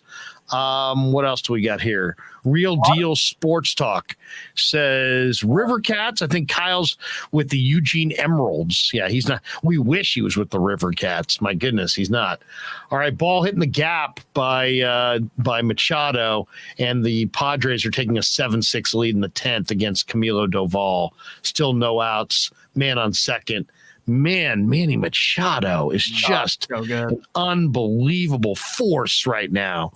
Another donation from Jaime Contreras, who donates $20, and all he says is, "Let's go, Larry." Jaime, thank you, man. Appreciate the donation. Thanks, we're loving doing this. We're having a great time. The show's growing by leaps and bounds. As I said, if you're in the chat, if you're listening or watching right now and you've yet to hit the like and subscribe button, please do. Jackson J says Larry and Grant Napier, great show always. Oh, wait a second. You think this show is not off the hook? Let's do this. Cy is in the green room, okay? The only reason I know that is I see billowing smoke coming out from underneath the door, all right? And I don't know if that's Kylan or Cyrus, but I see the smoke billowing under the door. Wait. Do you guys... I don't think Kylan's barbecuing. Do you guys smell that? Oh, yep. Cy is hotboxing the green room right now. All right, this is what we're going to do. We're going to pay the bills real quick. We'll take a brief 30-second or so timeout to pay our sponsors, and then we will come back and we will welcome in Cyrus Satsas. That's right. The host of Locked On Warriors will check into the Krueg Show right after this. Larry Krueger here for Telmetrics. Thanks to Casey Bateman and the good people at Telmetrics. If you're an occupational therapist, if you're an orthopedic surgeon, a chiropractor, a physical therapist of any kind, Telmetrics is designed for you to use in your practice and will greatly benefit your patients. Telmetrics uses computer vision and artificial intelligence and provides a platform for outpatient rehab therapy services, both in the clinical and the telehealth environments. So using Telmetrics can improve your patient's experience and much more. So for all your sports injury needs, or if you're a physical rehabilitation specialist of any kind, call and make sure you use telmetrics.co, TELMETRIX.co. And thanks to Casey Bateman and all the good people at Telmetrics for being a proud sponsor of the Krueg. I'd like to thank our sponsor, Dan Coach Emilio. Dan is a buddy, and he is a phenomenal retirement planning specialist. And you can contact him today at securemoney.com or at his number 925-628-9966. There's a lot of uncertainty in our world right now, and you want to make sure that your money is secure. That is the key. Danny's got 25 years of experience, born and raised right here in the Bay Area, and he can help you get an immediate 10% premium bonus on your principal retirement account. So give him a call, 925-628-9966. He'll make an appointment with you, and you can sit down. It's not a one-size-fits-all kind of a deal. He'll consult with you and come up with a strategy to get you going to where you want to be. Once again, 925-628-9966, securemoney.com on the web. And thanks to Dan Coach Emilio and all the people at Secure Money for being proud sponsors of the Krueg Show. All right, we're back on the Krueg Show. Larry Krueger, Ryan Smith, Dan Coach Emilio. Before we go to Cy, let's go to GTC Reels, who donates $4.99. He says, I donate $9.99, but Cyrus ran out of papers, so I had to Venmo him some for zigzags. Great. That's a beautiful concept right there. All right, on that note, we go to the green room for the man, the myth himself, Cyrus at Dog Surf Roadshow, Satsis, the host of Locked On Warriors, with a huge smile, eyelids at half mask, looking like a man who has just enjoyed a great game of basketball. Yeah. So what'd you think? Give us your rundown. What'd you think of the night? It was one of those where you were titillated, you were excited, the suspense was there, the drama was there. I think it was a combination of some nerves because you don't like being down 19 at any point in the game, but at the same time, I don't know. Did you guys at any point actually feel they were going to lose the game? I never really felt that. I was never really that worried. I thought they were going to lose the game. They were playing like S. It was the third quarter. They were down. I thought they were for sure going to lose the game. But then all of a sudden, I would say mid third quarter, it started to seem like I thought, and we already talked about this side. I thought Kidd screwed this game over. He screwed this game up. They had a nice free-flowing offense in the first half. They came out in that third quarter intent on going at Kevon Looney. It wasn't working, and they kept doing it. Possession after possession, Looney kept standing up, playing great. Thought that was the difference in the game right there. That's I saw the difference of the game being. I mean, that's a good point. I didn't really see them attacking Looney that much. I didn't see them going into the paint that much. And I mean, when you look at the paint points, for example, between the two teams, the Warriors had 62 points in the paint, and I thought that was really the difference. Like the Warriors, and this is why I was never worried, and why I'm not worried at any point in this series. The Mavericks have no interior defense. Like all you got to do is attack them. There was a period there, either in the late third or early fourth, where Stephen Curry missed a three, then Jordan Poole missed a three. And it was that three-pointer Poole miss where, like, they were talking about the Mavericks players being so close and making them uncomfortable, and it's why they got fined in the Sun series, because the players just stand up and infringe on the actual court space, which is crazy. So Kerr called the timeout right there, right after that second missed three, and I guarantee the timeout was called because he was reminding the team, we don't have to shoot threes. Like, you don't have to go out there and heave up threes to beat these guys. You have the interior all day. Just attack. Either draw fouls or make those easy buckets. And you saw Jordan Poole thriving off that. He had he led the team in plus minus. I got the box score right here. Here it is. Yeah, so he had led the team in plus minus with 26. He was 7 of 10 from the field. And Kevon Looney, obviously, I'm sure you guys talked about him with the 21 points and 12 rebounds. I thought where the Mavericks screwed the pooch was at the end of the first half. They were 15 of 27 from three. That's a staggering shooting night, but that was just for a half. And when I saw that, they rained down shots in that first half. They did, but I think it was like 55.6% was a field goal percentage. My thinking was there's no way they can sustain that for 4 quarters. Like they're going to come back to reality. Like teams don't shoot that well at that high of a volume over 4 quarters. It's just I don't recall ever seeing anything like that. And I've seen first halves like that. I've never seen a full game. So it was 55.6% shooting. So then in the second half of the game, they came back to earth, and their shooting percentage in the second half. Well, they were 21 of 45 for the game. So I think there were 6 of 18 in the second half from 3. And you can't live and die by the 3. I just don't subscribe to teams that do that. The Rockets tried that a few years ago. You can get far, but you got to have an interior game. And Luka's the only dude that can score inside. And every time he tries it, they gang up on him, they zone on him, they trap him. And the Mavericks don't have a second fiddle. I mean, when you look at the Warriors versus the Mavericks, it's Luka and Steph are like a wash. And then the Mavericks' second player is Jalen Brunson, right? I don't think there's any argument there. Well, the Warriors have Andrew Wiggins, they have Klay Thompson, they have Draymond Green, and they have Jordan Poole, who are all better than Jalen Brunson. So the Warriors' second, third, fourth, and fifth best players are all better than the Mavericks' second best player. I don't care how good Luka Doncic is. Like, you're just not going to win. And this series is over. I don't know. I forgot what you call it. You said 6, 5? I can't remember. I had Warriors in 5. I think, same here. But now I'm thinking it might be Warriors in 4. But either way, I just didn't see it. I didn't see I didn't see Dallas matching up. I don't. It's I don't know what to say other than to me, Dallas needs Dinwiddie to go off, not just be good, not 10, 12. He needs to have a 20-point game. I think if they're going to win any of these games, he has to give them points. And he's done it against Phoenix. There were times he looked like a all-star in the last round, but they've done a nice job on Dinwiddie. Yeah, 10 times less than he had in the closeout tonight. 3 points, I believe. Todd K, by the way, weighs in with a $19.99 donation. He says, a stream of milk. So where are you going to go? Welcome to San Francisco. Love you, Larry. Todd, thank you. What does that mean? Is that a sexual connotation? What are we talking about here? He's quoting me. He's quoting me because I said that about Elliot Ramos. I said, Elliot Ramos hit one up the gap. I mean, it was a stream of milk. And Tommy used to give me a lot of crap about that. So there you go. Todd K quoting me. Thank you, Todd. And I appreciate the donation very much for quoting me. If you're going to quote somebody, you might as well quote me. What the hell?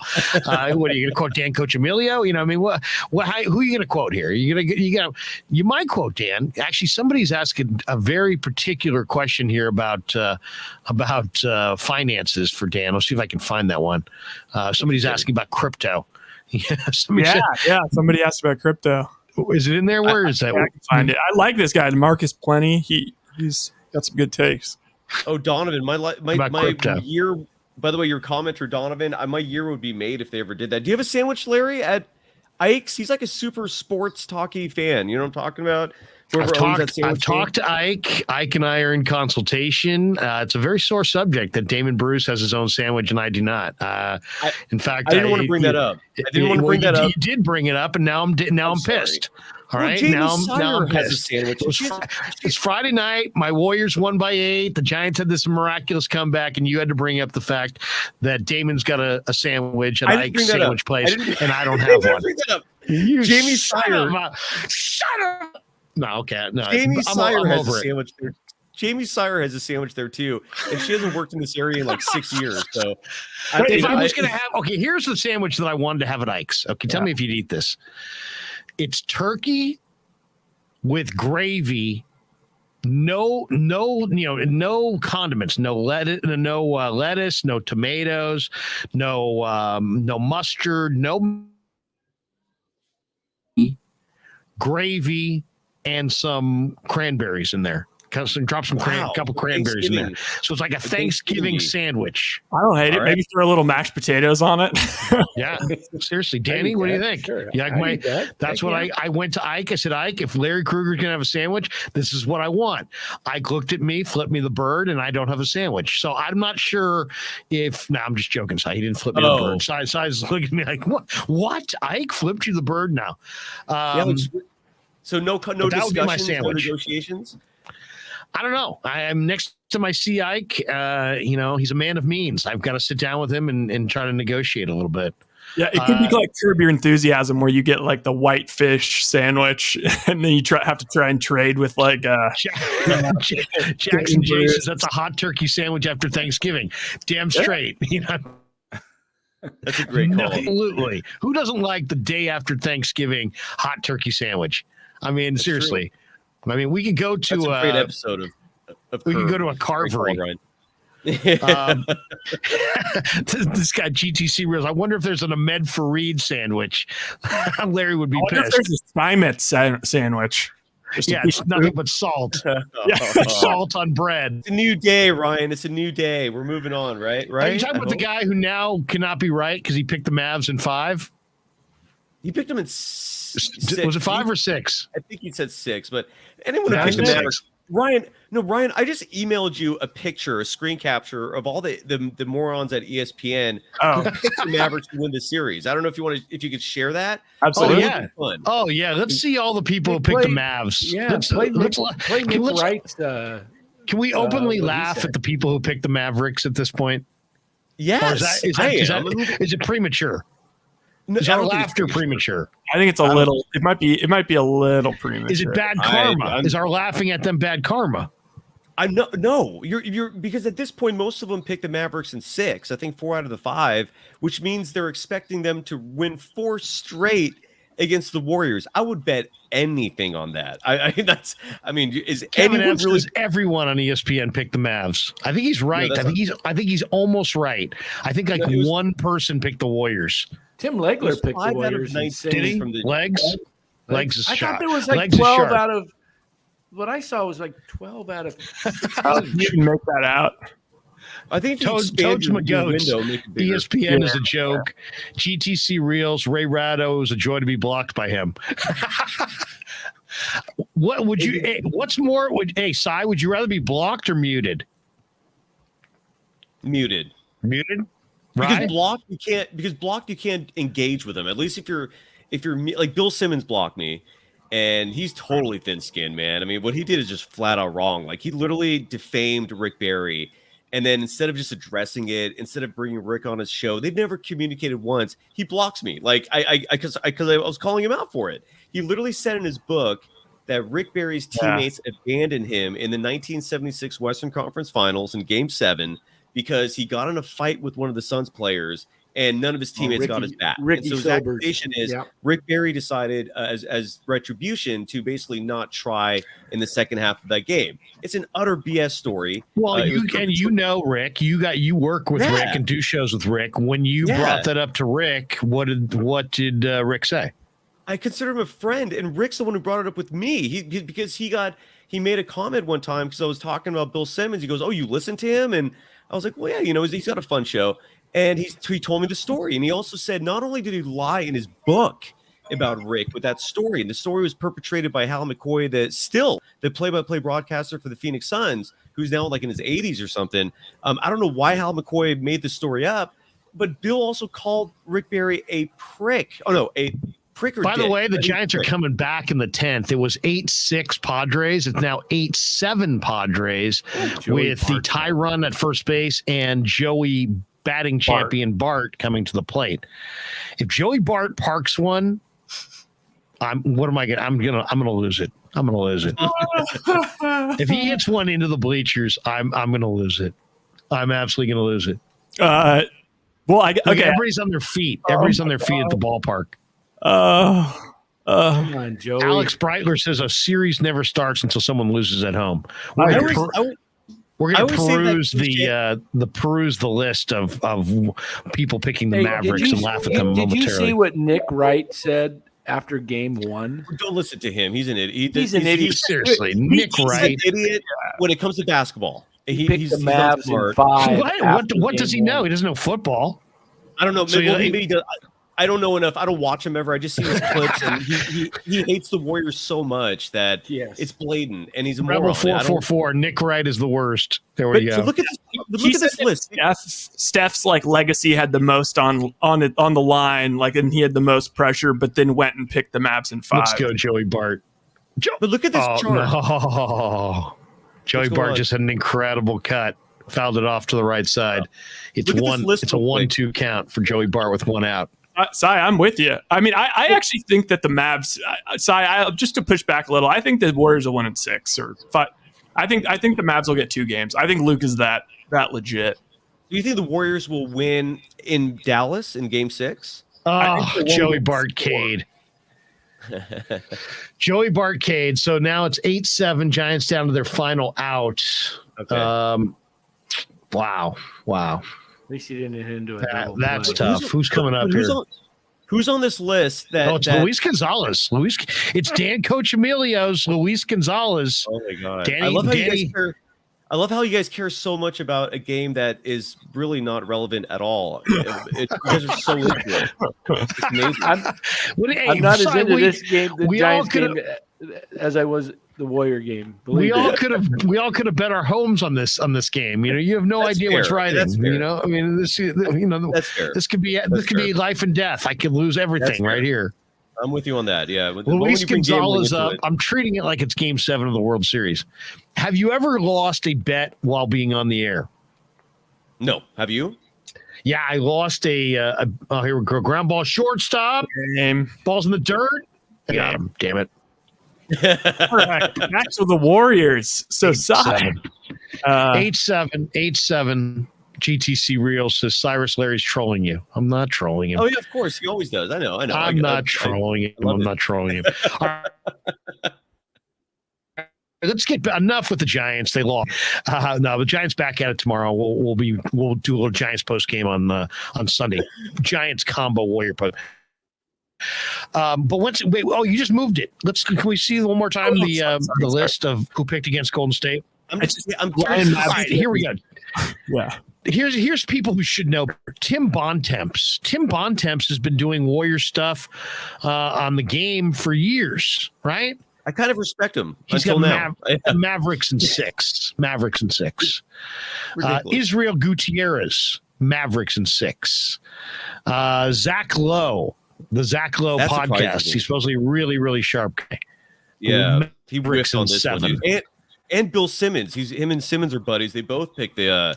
Bill Simmons said he would, if his life depended on it, he would pick the Mavericks to win this series. I do not want to know what's going on there. Bill Simmons, if his life depended on it? Yeah. He picked the Mavericks. That's crazy. If my life depends on it, I'm not leaning on Spencer Dinwiddie at 35. I'm not relying on anyone who's never second best won player. anything. You know, like experience is vital. Yeah, I mean, that's wild that anybody would be that confident. Here's one though that catches my eye. I think this guy's really, really sharp. Bobby Marks, Mavericks and 6. Numbers guy. Yeah. So there's an awful lot of people that really believe in the Mavs. Now there were people who believed in the Warriors, and let's say who they are. Kendra Andrews said Warriors in 6. Nick Friedel says Warriors in 7. Legler said Warriors in 6. Dave McMenamin, Warriors in 7. Kevin Pelton. He picked the Nuggets in the first round. Just so. Oh, anyways, go ahead. Sorry. Yeah. Pelton or McMenamin? Yeah, McMenamin. He's a huge LeBron guy. That's his entire moneymaker. He somehow has an in with LeBron, so that's his angle. Ramona Shelburne said Warriors in 7. Andre Snelling said Warriors in 7. Like not one Warriors in 5, not one.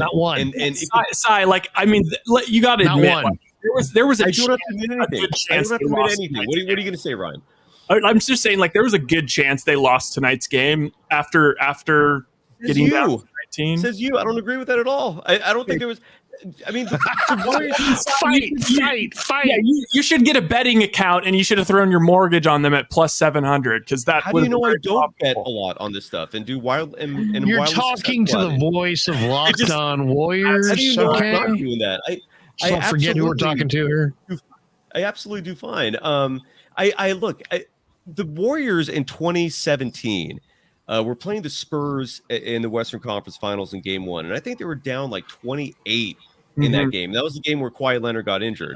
No one was worried then either. I do not also understand. Kawhi got injured, so like I was immediately not worried after that. But even before that, there was like a little nervousness. But I just do not understand where the faith went in this team. Like, of all the teams to like lose faith on, a crew that went through the greatest 5-year run, just because for 2 years they took time off because they had to. They had 5 straight deep postseason runs.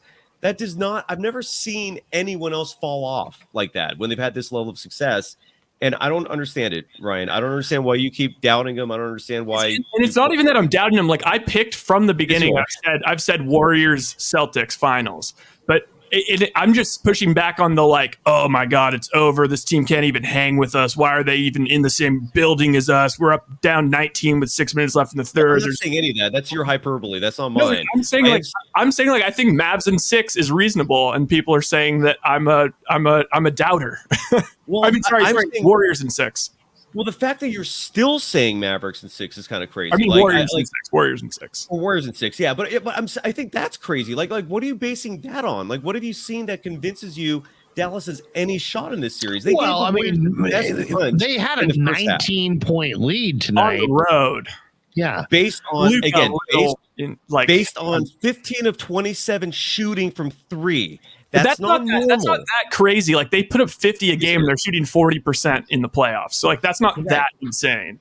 55% from 3 is insane. Like, that for a team to shoot like that on 27 attempts on that high of a volume, that is insane. They fired their best effort from beyond the arc, and they came up 8 points shy of a win. Exactly. So, and they have they have no interior defense. They cannot stop the Warriors when they attack the rim. Wiggins is out there jumping like a child, a gleeful child on a playground, because he's I've never seen him play like this, where he's like unreal, aggressively going for high flying dunks because he knows there's no one on that team that's going to stop him. Kleber is a great 3-point shooter. He's not a great defender. He was horrible. I know. People bring like Bertans is not a great defender. Like, I see people bring up these random stats of how the Mavericks. What do you think of this one? What do you think of this side? Jackson J says Warriors have a history of laying an egg from time to time. When? Besides 2016, when?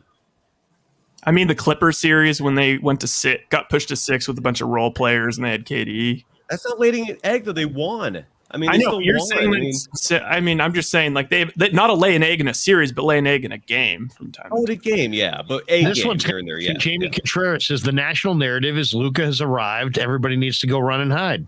Yeah, and I'm saying narratives are BS.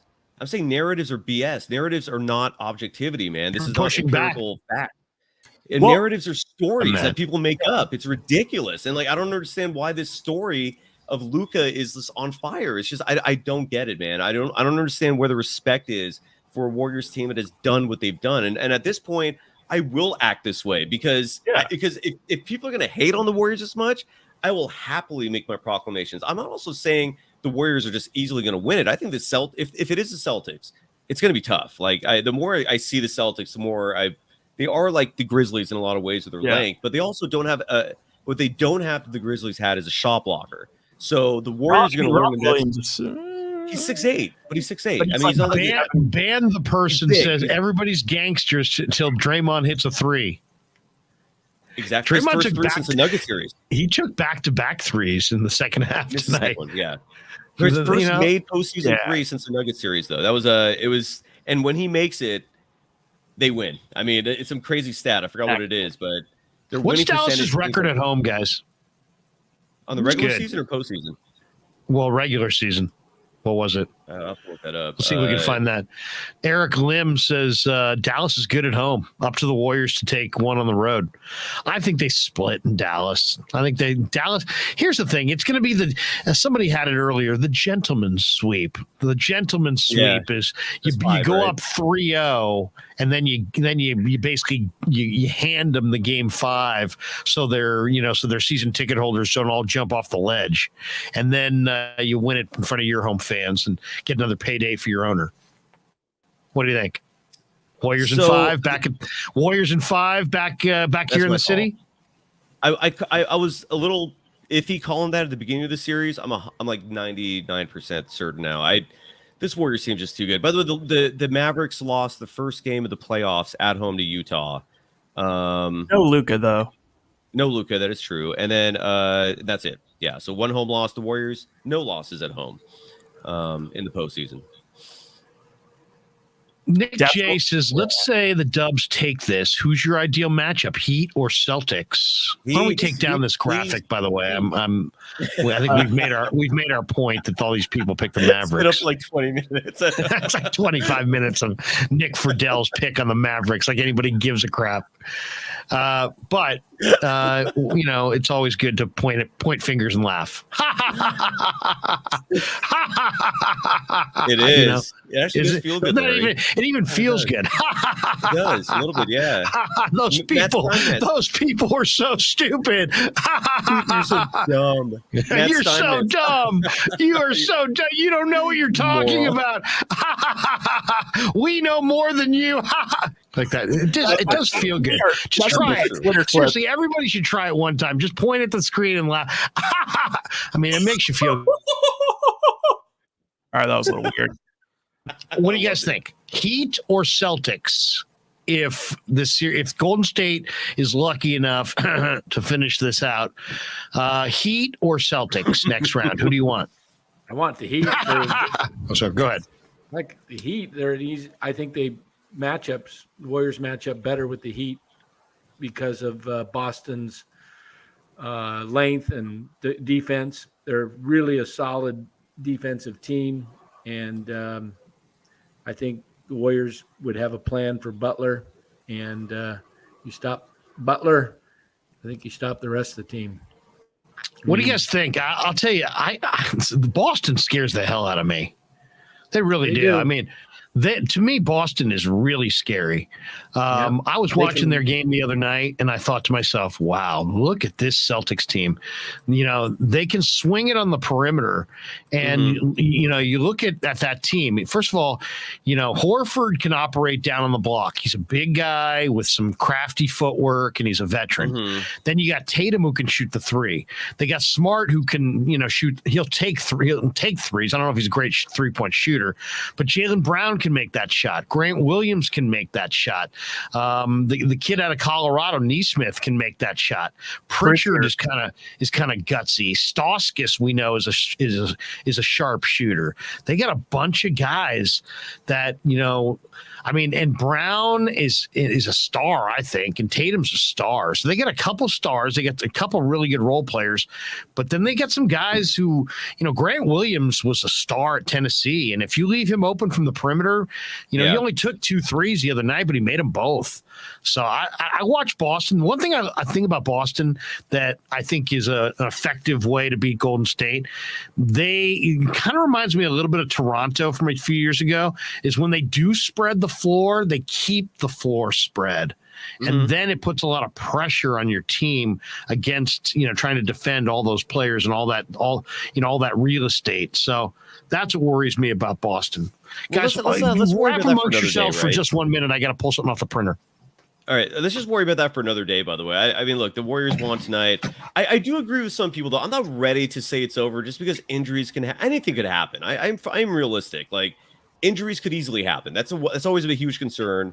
Momentum but realistically, it's the Warriors should cakewalk with this. I mean, the Mavericks just aren't there yet. It's just on a matchup level. I don't know. What'd you guys say before I came on? I mean, I was talking to the Locked On Warriors folks for a long time. We talked about whether what we thought would happen. Do the Warriors have a chance will they sweep? I said it's very possible. I like their chances. What I like about the Warriors in Game 3 is I believe Draymond will come out very focused because he played like crap tonight. Yes, he did. And they still won. He was what was he? Minus 20. Yeah. Yeah. So he was hurting them, actually. He was out of control. He wouldn't focus and play. He just was barking all night at the officials, and he was ticked, and he was, and then they really took off when he was on the bench. But I feel like Draymond is going to go back, look at the video of the game and he'll come out and he'll say, I played like crap and I'll straighten up. He was turning the ball over. He was back to trying to make the cute pass and the only good thing he really did tonight was he hit that top of the key. He hit the three at a clutch moment, which was huge. Yeah, it was. But you're right. I do believe the Warriors, he will lead them with his intensity and focus, knowing that Game 3, Dallas is it's going to be like a game 7 on the road for the Warriors. It's a do or die for them. Yeah, it's it for. is. And I'm guessing you guys talked about. I mean, Kevon Looney was massively huge tonight. I mean, he set a career postseason high with those 21 points. He's become a rebounding machine. He's turned into like Larry Smith a little bit. Larry, you remember, and maybe Coach, you remember him. Mr. Mean. Like, Love yeah, Mr. Mean. So Kevon Looney, bravo, man. He was in the post-game press conference. He was one of the players who was talking, and he admitted that the MVP chants, people were actually chanting that when he was at the free throw line. That is awesome. It is, and it got to him. He said he actually made him nervous. It's kind of crazy, but shows how humble he is. I love it. Hey, Cy, what do you think about this? Because I brought this up a little bit. I thought Steph, I think he's the only him and Wiggins were the only reason why they were in that game. And like, it was still, like within reach that first half. And Luka's the kind of guy that a little bit like Steph, he's the kind of guy that tries to steal your franchise's soul. He's going to laugh at you. Your Chris Pauls and D Books of the world, they're going to melt down and the fans are going to get tight. But Steph Curry, every time that sort of thing was happening, even though they were up big, he was hitting big shots, big threes. He was. He had that swag about him. And, even ending the half, Luka hit that one, but Curry had a couple right before the half. And I thought that was just absolutely massive because Curry has to be the alpha out there. Like, Luka can get his, and maybe they can even be a wash, but what he can't, he has to have that, like, air about him where it's like, this is Steph Curry. He can go off anytime he wants. Like, he's still like, you're up next, Luka, but like, this is him right here still. Legend. Yeah, no, I agree. And Steph, tonight was the first time in a while he's had a hot shooting night. He went 6 for 10 from 3. We haven't seen that in a while. No, you're absolutely right. I mean, and that's where the experience is key for all of this. And that's where the Warriors will have a huge edge against the Celtics as well. Just so the Celtics have never been to the NBA Finals. And as good as Jason Tatum is, like, I don't think Jaylen Brown is that good of a second fiddle. And that's going to be a huge negative for him. I don't want to talk too much with the Celtics, man, because you're right. I don't want to get caught up, man. It's not over yet. And I don't think the Warriors, if there's any chance of the Warriors losing, it's not going to be because of talent. Like, they are clearly the better team. But you never know. Like, injuries happen, freak things happen. Like, all of a sudden, like, half the team could be in health and safety protocols. Like, who knows what, so I don't. This is why they have to go out with game 3 and really, so to speak, put the nail in the coffin. Let me ask you guys a question. Because we're allowed to look ahead a little bit. And I'm not looking ahead to Boston because I'm looking further. I'm looking further down the road. If I tell you that you can only re-sign one of Looney, Porter, or GP2 how dare for next year. Listen, 2 of them. Can we resign 2 of them? Why 2? You can only get 1? You're going to get 1 of Peyton, Porter, and Looney. Larry, come on, man. Come on. Don't put me. I want to know. I want to know who's your guy. Peyton, Porter, or Looney? Porter's been a key cog. Looney has been obvious. I mean, look what he did tonight. And GP2 is one of the great defenders in the entire league. I think if it was 2, I'm going Looney and Peyton, and probably think about a Porter. Yes. Porter's going to go get paid. Like he came here, he did his duty, and now he's going to get paid. Yeah, he probably did. Yeah, exactly. He's going to get his ring, and then he's going to go somewhere and probably get broken off. But maybe, what do you think? But just or Looney, who you going with? Just to follow up on the Otto Porter Jr. real quick, though, he did take less money to play for the Warriors. Like, he had a mid-level. Right, he could have gotten more money this year.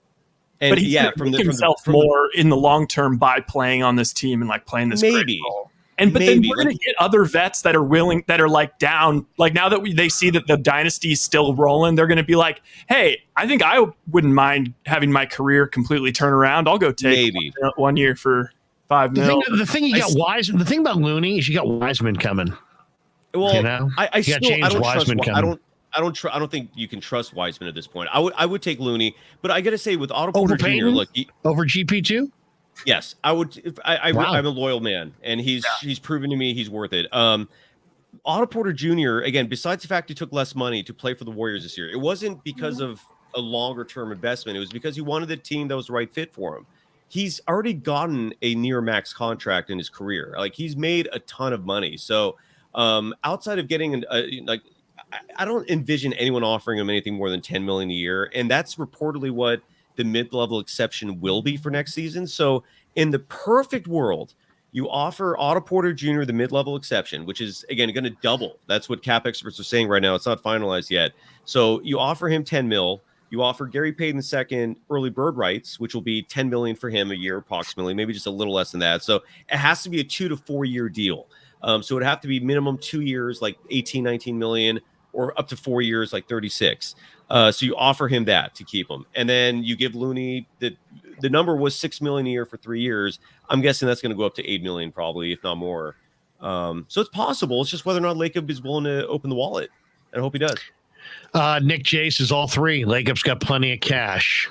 True. How about Looney being 26? I just saw that and just seeing it on paper today. For some reason, he's just such an old soul. You think he's like 29. I think if they win it, I could see Lacob opening up the pocketbooks. I mean, look what he did for having after already. I said it the other night. Oubre? I forgot him. Yeah, Oubre. Oubre cost him $70 or $80 million. 80. Yes, he did. Yeah. So and I couldn't believe he did that because they had no shot. They had no shot, and it was clear. Well, they didn't know that. When they did it, they actually did. Look, the Warriors actually believed that they were going to be a contender last year. They actually had faith in Oubre being filling the Klay Thompson role. They actually had faith in Kent Bazemore, as weird as that sounds. And they had Wiggins, but and then early on they realized he's just not a great fit. The problem with Oubre, he was a very me first type player. He never really bought into the team system, and that's how he is. And it didn't work out. But yeah, I'd go with Peyton. I'd go with Peyton just because one, you got Wiseman, and two, I kind of wonder about the mileage on Looney. On the back end of whatever deal it would be. He just seems like a guy who could potentially break down. Ashley Keating asked a question, guys. She says, do you think anyone off the Warriors bench will make any surprises and be useful for the rest of the playoffs? Moody. You think Moses Moody? We got a chance to see Moses. Were you surprised that we saw Damian Lee and then he went to Moody instead of Lee in the fourth? And happy. I was happy at the same time. Moody got 10 minutes. And I know that he didn't put up big numbers, but he was playing deep into the fourth quarter. And what he was doing incredibly effectively, A, was playing solid defense, and B, setting perfect screens. That's why they kept him out there, because Steph was just running all around Moody and getting open looks. And then I think Moody had one basket near the end there, but I love the Moody sighting. Ashley also says, Larry, you got to get Grant to talk Warriors. I feel like him and Cy would hit it off. Which Grant are we talking about? Are we talking about Grant Napier or are we talking about Grant Cohn? I think Cohn. Grant Cohn? Grant Cohn? Are we talking Grant Liffman? Yeah, Grant Liffman, yeah. Let's see. Nick J says, nice to see Moody D up. He's young and he can move. I think Moody... Yeah, and Moody can hit outside shots too. Yeah, he can hit perimeter shots. Yep, he can. And I'm glad Kerr went to him because, and I tweeted this out at the beginning of the game, in the 4 regular season matchups, both Kuminga and Moody thrived against the Mavericks. Like, they had great games. So I'm really glad Kerr approached this with an open mind, because he has a reputation for being rigid and stuck in his ways when it comes to a personnel decision. So kudos. Yeah, absolutely. Is Grant Cohen, he covers basketball too? I thought he was just like a Niners guy. No. He's versatile. He's versatile. I've heard that he may be after the Locked On Warriors gig. That's word on the street. Is he going to have his dad help him out, or is it going to be just him? Something tells me that maybe Locked On thinks he's got value. Grant Cohn tweeted, "Luka's really good." GTC Reels threw that in there. I was just Will busting. Grant bring his dad with him? I mean, is this? What's is that? Going to be by himself? Is Grant going to bring his dad with him to help him out, or is it going to be look at that. No. Is that a shot? Cy's always doing drive-bys on everybody. I'm not a big Ashley says, fan, man. Cone. Sorry, him and Cy would just go bonkers in a good way, Cy. It's funny. Okay, good. Yeah, believe me. You do a thing with him, right? Every week? I'm sorry. That was a dig. Wednesdays at 3 o'clock on his channel. Okay, check it out. That was I take the dig back. Grant, I'm sorry, man. I take the dig back. How dare you go against a guy who's helped me greatly. Nick J says, Grant Cohn, the next Niner GM. Now Grant's getting a lot of love. We had Steinmetz who was getting a lot of love before. I don't take that back. I don't take any of that this back. one's kind of interesting. Matthew Mears says you can tell that Moses Moody has a good basketball IQ. He makes nice passes also. There is the one thing about Moses Moody that's really nice is he plays the game under control all the time. Yeah. I mean, I didn't see him. He's a 19-year-old player in his first year in the NBA. You would have thought there would be several examples that we could point to where he was out of control or got too fast or whatever. No, this guy plays pretty under control, and he can hit from the perimeter. So I think Moses Moody is going to be a real nice player in the future. But I would trust him. Why not? Why not? When you're 6'4" and you can hit from the perimeter, that's one thing. But man, if you're 6'7", 6'8", or anything bigger than that, think about what it takes to close out when you're camped at the 3-point line on a 6'7" guy or taller who can knock down a three. So I like Moses Moody. If you put a 6'7" player on the perimeter and he knocks down shots, that stretches the floor more than a 6'4" guy. So I love the idea. You're not saying he's 6'7". He's like 6'5", around there. Is he 6'5"? He does much 6'7". It's not a huge difference, but yeah, he's 6'5". He's got the wingspan. He might as well be. Well, either way, he's a good sized perimeter player who can knock down a three. Big. He's got like that Desmond Bain type like bulk on him. Like he's a big dude. And what he reminds me of a little bit as a player is I kind of see him. I know I don't want to like start playing the funeral march for Klay Thompson. He's 5 good years left, but I kind of see Moody as the successor there. They do have sort of a similar offensive style. And if Moody can hit that three consistently, talk about you're right. The future is set. I was actually talking about that on Locked On Warriors tonight, how it's really easy to get giddy thinking about the fact that Jordan Poole is only 22, Moody and Kuminga are only 19, Wiseman's a who knows, but hopefully he steps up. And and Gary Payton II, by the way, I don't know if you know this, he's 29. Yeah, that's why I would go with Looney as well. Looney is 3 years younger than Gary Payton II. But did you hear what Steph Curry said the other day to Bob Myers? He said, "Don't let that guy go anywhere because then he's going to D me up." I mean, that's the thing. I mean, GP2 is an unbelievable defender. Ashley has another question, and this is a good one that we kind of covered earlier. But she said you guys probably already touched on this, and we did. But she joined late. What are your guys' opinions on Draymond Green tonight?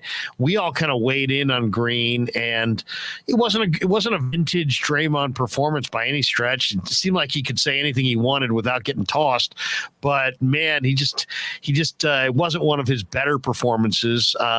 What did you think though, Cy? You haven't really weighed in on Draymond. His numbers were 28 minutes. He took 6 shots, the 2 threes, hit the 1, 6 boards, 5 assists, 6 points. He was minus 19. What did you think of the overall performance from Draymond? I think this was one of his worst games. He had a lot of ugly turnovers in the first half. This is just one of those things where, you got to live with the bad when it comes to Draymond Green. The good just outweighs it so much. Unfortunately, tonight was the bad. I mean, he hit that big 3, but he also had 6 turnovers. I'm sorry, 4. I was looking at the wrong stat. But he had 4 turnovers. I think those were all in the first half. He just, he lost his cool at that one point where he got mad at, was it Bullock? I forgot who it was. Was it Finney Smith or Bullock or? It was Bullock. Bullock had bumped Steph, wasn't it? And didn't he come over, or was it Bullock had bumped somebody and Draymond? Somebody kind of walked over him or was leering over him. It was Bullock. Oh yeah. But he kind of misinterpreted it a little. Like he thought Bullock was standing over him, but instead Bullock was just standing, but like calling there. He was just there. But he just, he lost his cool a little bit, and it was not his greatest night. But he still hit that 3.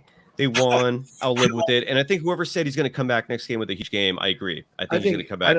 I think he'll come back focused, and he'll be ready to really play and focus on the game. It's a road game, so he's not going to be screaming as much, because if you scream like that on the road, they'll tee you up more, because he got ejected on the road in the last series, and he basically told the fans off and one big swoop and then ran off the floor. I'm not sure if it matters, Danny. Home road, I think Draymond's going to be Draymond no matter what. Jaguar 56 donates 5. Kerr is he's going to rein him in. Kerr's going to rein him in. I just think he's going to have a talk and say, Draymond, we need you to focus and play your best game, and don't let the crowd get to you, because they're going to try and they're going to be all over you. Just stay engaged in the game, and I don't know. We'll see if that works. Yeah, I mean, yeah, it might not. He might try it. We'll see if it works. Jaguayo56 donates $5. Says, Krueg, we turned into a great rebounding team and a points in the paint dominant team. The fact is, we're fantastic. Is this Dubs team the most balanced team in scoring? Well, it's the highest scoring team left in the playoffs. But guys, Jaguayo56 really hits a key point. Golden State. We talked about it all year. Would they get James Wiseman back? If they weren't going to get James Wiseman back, did they need to add a big? Did they need a veteran player? Do they need to add somebody in the pivot? They're too small. Then they didn't make a deal at the deadline. Then they didn't get Wiseman back. And I think that was a lot of people's concerns. This is a small Warrior team. And when they take on Phoenix with DeAndre Ayton, and they take on Jokic, and it's not going to go well. I thought that myself, but now we've watched Golden State go a few rounds here, and they can rebound with anybody. They can seem like they can match points in the paint with almost anybody. Yep. What we thought was their weakness has not turned out to be. So give me your thoughts on that, because to me, that's one. If Golden State goes on and wins this series, goes to the finals, wins it, to me, the biggest surprise is exactly what Jaguayo56 is talking about, that they have done it by winning inside despite their perceived lack of size. What do you guys think? I'll take this real quick. So yeah, I think Cy was totally on it when talking about Memphis and how they're like the donut on the bat. And there's a few specific ways in which they really were. One was, they had such length and such, Jaren Jackson Jr., Steven Adams in the paint. So that made it incredibly difficult. So they had to try their absolute hardest and get creative and put all this effort into finishing inside. Same thing with the glass. That's all they heard coming in. Memphis Grizzlies are an offensive rebounding team. That is their best thing that they do. Yep. And guess what? We put so much focus on it, and we were able to out-rebound them 5 out of 6 games. And now we're going into this Dallas series, and it's like, oh my God, the donut's off. Why don't we just go ahead and board the same way versus Dallas, and we're going to crush them. And then the same thing with getting in the paint. But I will say, it seemed like Dallas, beginning of the game was one of the big keys was all right, we did not crash the glass at all. We need to be crashing the glass in this game. They actually did a pretty good job in the first half, and I think the rebounds were actually pretty close, and then it all just fell apart. So. I think they out-rebounded them by 2 at the end of the first half, and then by the end of the game, though, it was 43-30. I mean, it was incredible. I mean, Bob Myers is just I bow to him and I bow to Kerr, because again, I asked Kerr in January when it became known that Wiseman was an undetermined player. No one had any idea anymore if he was going to play. I asked Kerr, I'm like, is there going to be a plan here? Are you going to seek out centers? I asked Stephen Curry the same thing, and Steph said, ask coach. He actually was for it. And then when I asked Kerr was like, we already have a center. Come on, Looney. And he was right. And again, I bow down, and bravo. Kerr has always maintained his love for the guy that he refers to as Loon. Getting a chance, to interview Kerr a lot the last, year or two or so, and he just loves Kevon Looney. I mean, there's nothing that you can say about Kevon Looney that would make him not feel that Kevon is a core key cog and a guy that he believes in. He believes in. He trusts him. He trusts him. He believes in him. He trusts him. He knows he'll play with poise. He really is a good player on a lot of fronts. Why? Because he's smart. He's a really smart NBA player. He understands positioning. So his body is usually in the right position. Now, he doesn't look like much. And somebody said, he's got 75-year-old hips. And there may be a little something to that, right? But he definitely has the confidence of Kerr, and he knows how to close out on shooters and still, give them a representative defensive effort in the paint. So that to me, he understands the situation. The one thing with Kevon is that he doesn't make a lot of mental errors. He's very aware of the situation. He doesn't he doesn't shoot the ball if he winds up with it in his hands with 8 or 9 seconds on the shot clock. But if he gets it with 4 seconds on the shot clock, he doesn't just shoot it. He makes a smart move and gets a high percentage good look. So that's what I love about him. It seems like he's very poised. Here's one thing that I think is interesting. He's extremely poised with the shot clock ticking down, and he seems like he can make big plays and smart plays that sometimes involve others. When he gets the ball, sometimes with 5 or 6 seconds on the shot clock, most centers who don't play, don't have that big of an offensive role, they panic in those situations. He maintains poise. That leads me to my question. Before we get to that one, Big Believer donates $1.99. He says 23 will always add toughness. That's needed. And that, of course, is Draymond Green. Kerr commented to Ali LaForce at halftime or coming in the third quarter. He said, we did not play the first half with any poise. Yeah, he was very critical. What'd you guys think of that? Me too. Oh, he said definitely. Third quarter. At the end of the third, he said that. Oh, did he say at the end of the third? Yeah, it was the third quarter interview, and but dude, look, the Kevon Looney stat line. I just got to read this off before, and I'm done. In 32 minutes of play, he was 10 of 14 from the field. He really was like their security blanket down low tonight. Only shot 1 free throw and made it. 12 rebounds, 5 of those offensive. Only was called for 1 personal foul. Had no turnovers. Scored a career postseason high 21 points to go with those 12 rebounds. Just phenomenal. Borderline perfect. It's crazy. Yeah. How many guys also, remember that last game? Every once in a while, he'll take a little 15-footer and actually it looks kind of nice. I trust him at the free throw line. And how many other guys that were converted 6'9" wings that had these issues? Yep. So many other guys they'd be just taking that jumper nonstop. But Loon's I don't care if I get my crap blocked. I don't care. I'll put up layups. I'm only going to take the most high percentage shots, and I'm only going to take that 15-footer if it's wide ass open. Oh, someone's at the door. Someone's at the freaking door. Somebody get the door, damn it. That's the green room? That's our call. Yeah. Who is on this? The line? Hello? Hello. Who's there? Hi, is this Mr. Krueger? You can't be Mr. Krueger because I'm Mr. Krueger. But go ahead, what's on your mind? Mr. Krueger, hi. Hey, my name's Aaron. I just got off a date. How are you? Oh, nice. We're doing great. Say hello to Ryan Smith, Dan Coach Emilio, and Cyrus Satsis, the host of Locked On Warriors. What'd you think of the game? Crew. Hey, go Warriors. All right. Yeah. There you go. What's on your mind tonight, man? Is this a bit? What is this real? What's going on here? Yeah, it's a call. We're taking a call. Okay. Oh, nice. All right. Okay. You can call the show. All you got to do is dial 510-823-0534, and that gets you in. So what's going on, Aaron?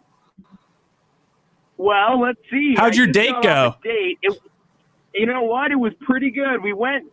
Unfortunately, a few places were recommended to me, and one of them was a little too expensive for a first date. I'm really not trying to drop that kind of money on Mexican food.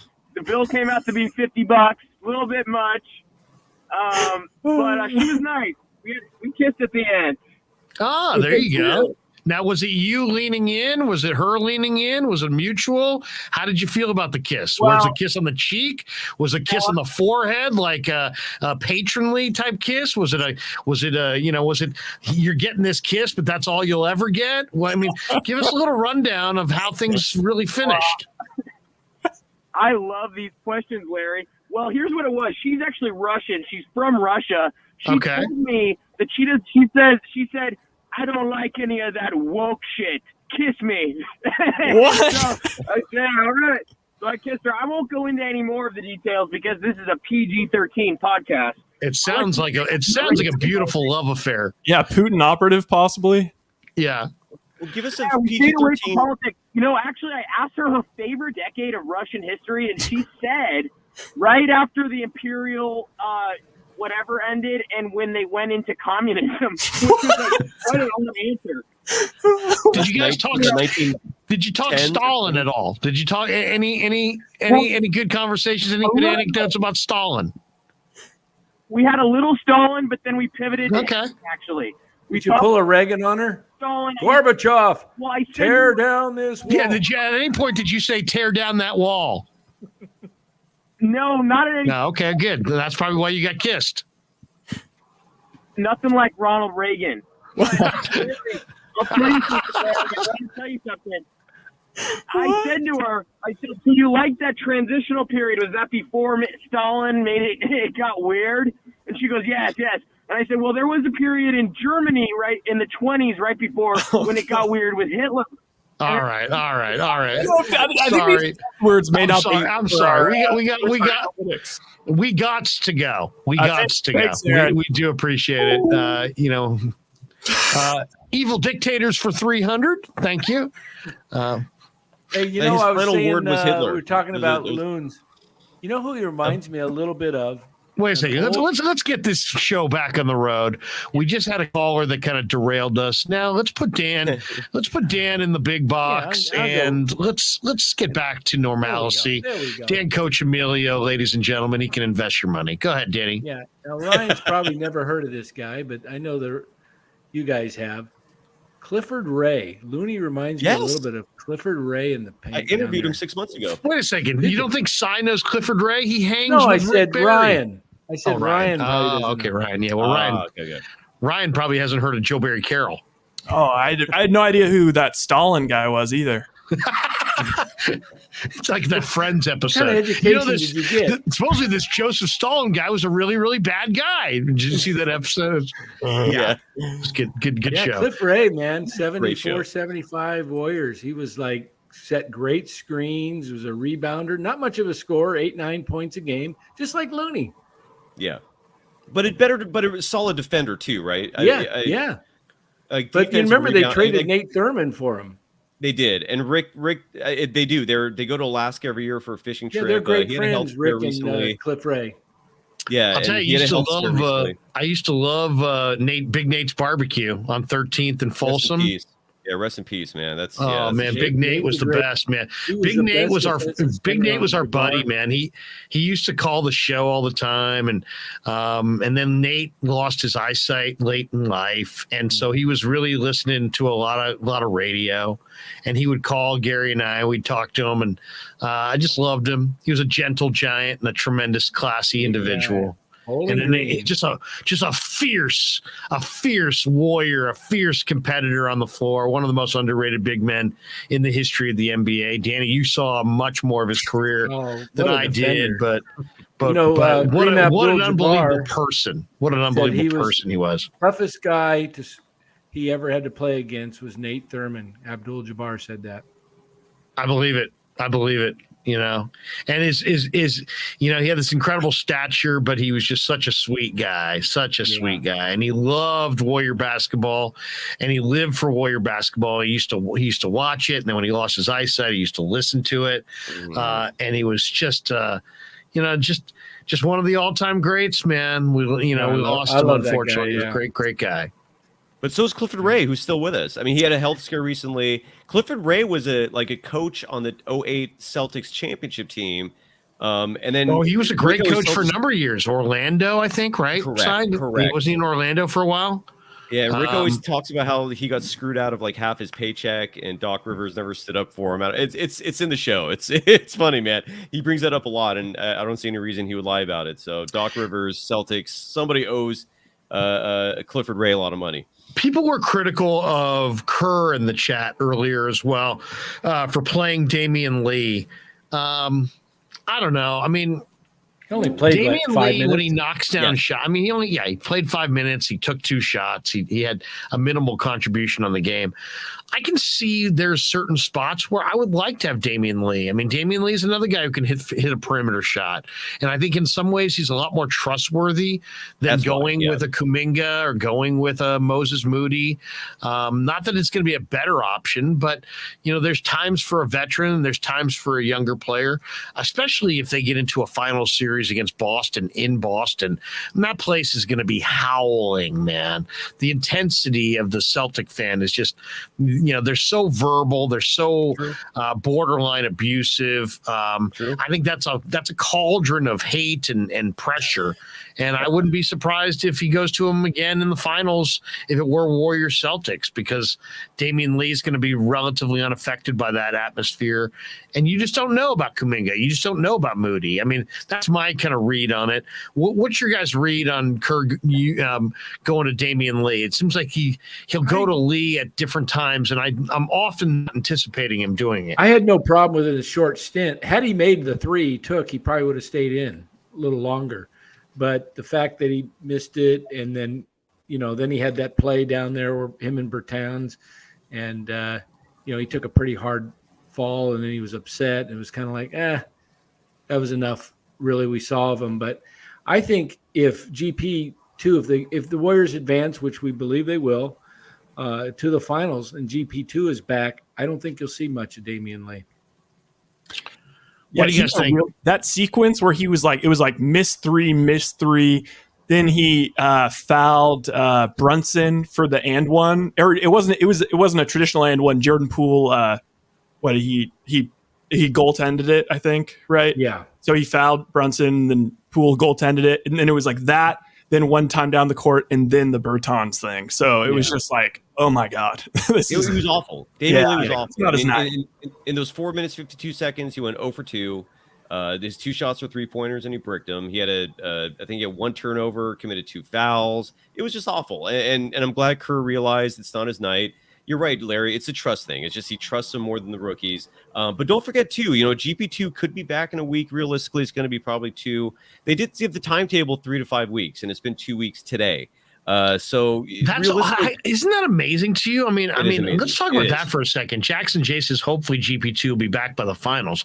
His father, the glove GP1, GP1, who was there, awesome at Bay Area guy. Where I think it was St. Joe's or no? I interviewed him a few months back, and he lives in Oakland, man. He's here. He's. I'm just trying to remember where GP played high school ball. Oh. I know he played it for Ralph Miller at Oregon State, but I forget which. Skyline. That's it. Skyline. He played at Skyline. And then Jason Kidd played at St. Joe's. Jason Kidd at St. Joe's. But there's another player you're forgetting too, and that's Andre Iguodala. And Iguodala is actually, for the first time in his injury report, they didn't put a date, which means that it's could be any day. And even though I know we make fun of him, and you guys especially make fun of him for his age, because he is 38.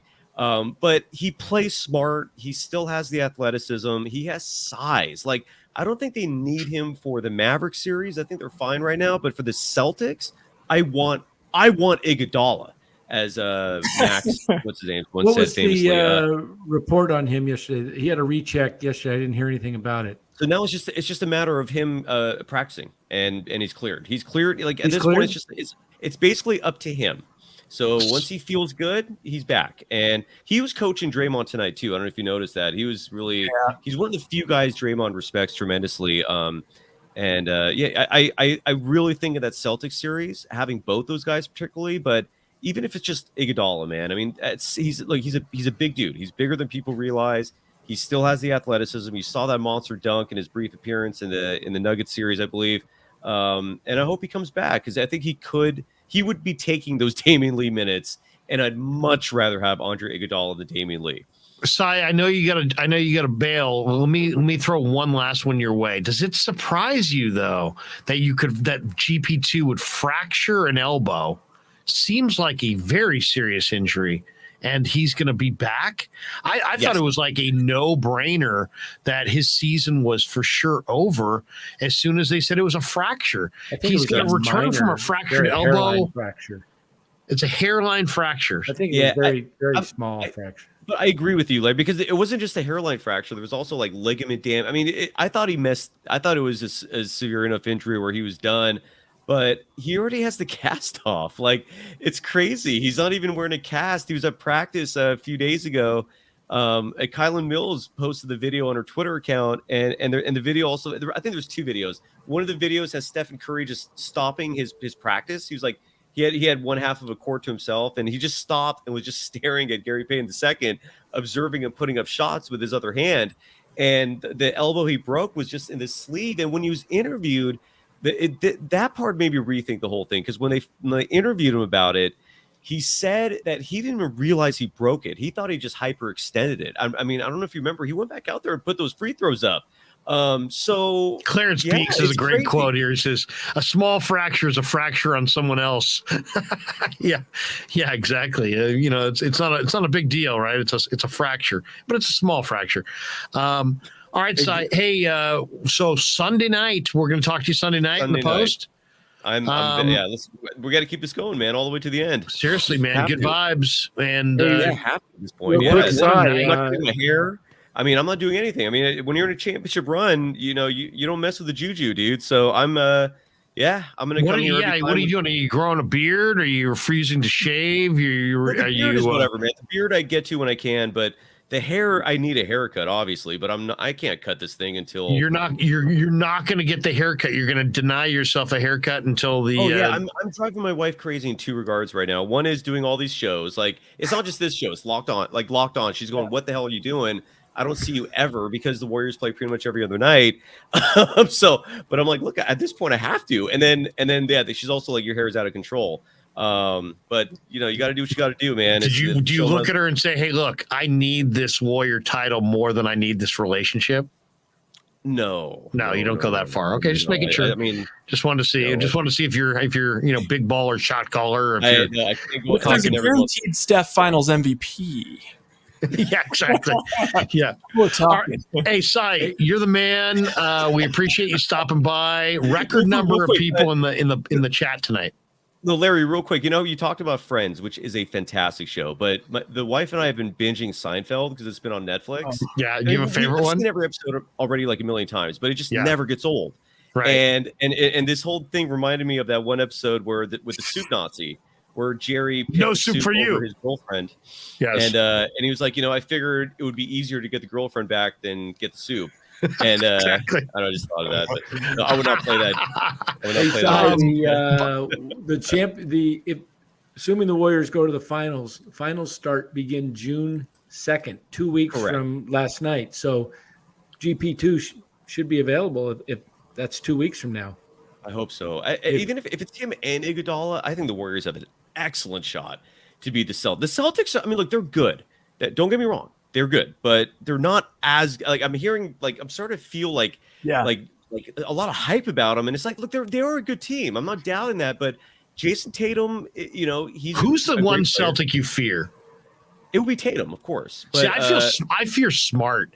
I think Smart is he is on a Draymond Green type level as a competitor. And when you're that kind of a competitor, man, that means forget the percentages. The ball swung to him in a key situation from beyond the arc. Who cares if he shoots 32%? That ball's down. He's making that.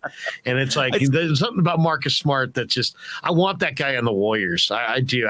I think he would be, if you put him on the Warriors, I think he would be a tremendous. I really believe he's a leader. He's a defender. He's a tough guy. He's on the ball. I mean, he's smart. He's smart. You heard Stephen Curry. Let's not forget that the last time they played. I don't think Steph's forgetting that either. So it would be interesting. It's going to be a tough series. I don't want to jump too far ahead, but this Warriors better good, team, man. Grizzlies or Celtics? Somebody's asking that. Grizzlies Totes my goats. Grizzlies are better than Celtics. Celtics are better than Grizzlies.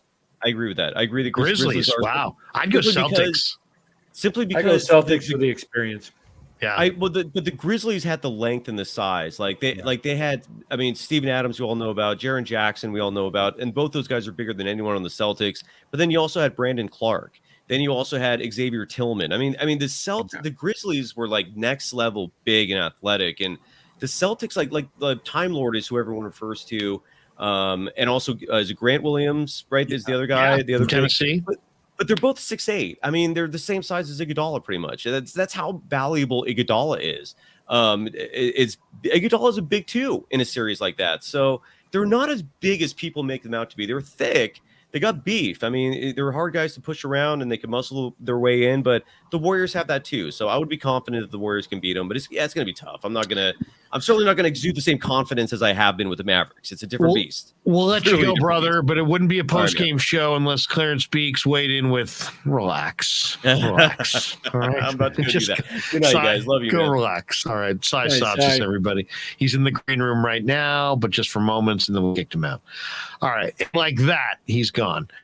All right, let's hit the chat one more time here as we're coming down the stretch. Big Believer donates $1.99. He says, what do you do with Poole long term on the bench? I mean, as far as long term, I mean, you mean in future years? You could go with a 3-guard rotation. You could trade Wiggins for a front court player and move Thompson to the 3 and start Curry and Poole and Thompson 1, 2, 3 with Green and whatever player you get back for Wiggins. What if you moved Wiggins for Gobert? What if moved Wiggins in a deal that netted you Julius Randle? What if you moved Wiggins in a deal that netted you some power forward or center? Then it all works out. Go ahead, Rye. Oh, did you see? Well, people are just obviously making too much of it, but Rudy Gobert did like quote tweet Kevon Looney's like stat line with like 3 of the like muscle emojis. And now everyone's like, "Hey, Rudy, like come join us on the vet minimum," or like come to the Warriors. Well, he's signed up for massive money, but you could get you could trade Wiggins and you could trade Wiggins. I'll say this: there's no chance in hell I would trade Wiggins and Wiseman for Rudy Gobert. Wouldn't do it. I would not do it. To me, that's an overpay. But I wouldn't mind having Rudy Gobert, and re-signing Poole. And then you got Draymond Green as the 5. Okay, but what if Draymond had rim protection behind him? Imagine how tough Golden State would be if you had to beat your guy off the dribble. There's Green. Oh, by the way, Gobert's looming at the rim. I mean, that right there alone could make the Warriors an incredibly formidable defense. What do you guys think? What do you think of Gobert added to this bunch? Let me ask you this. You said you wouldn't trade Wiggins and Wiseman for Gobert. Would you make the same deal for Embiid? Oh yeah, absolutely. Yeah. Here's the thing about Gobert, though, is that he's always healthy. So although I think that our upside's bigger with Wiseman and Wiggins, I think with Gobert, you have that automatic. He's going to be there every game. And guess what? If he gets, if he can't play in the last 6 minutes of a playoff game, we love going small anyway. And it would allow us to play Poole, Clay, and Steph at the same time if we had Draymond and Gobert back there. That's all I'm saying. But I mean, obviously, I still have big hopes for Wiseman. What if Daryl Morey says, "I'll do that deal if you throw in Poole and take Harden off me"? Let me think about it. I thought it over now.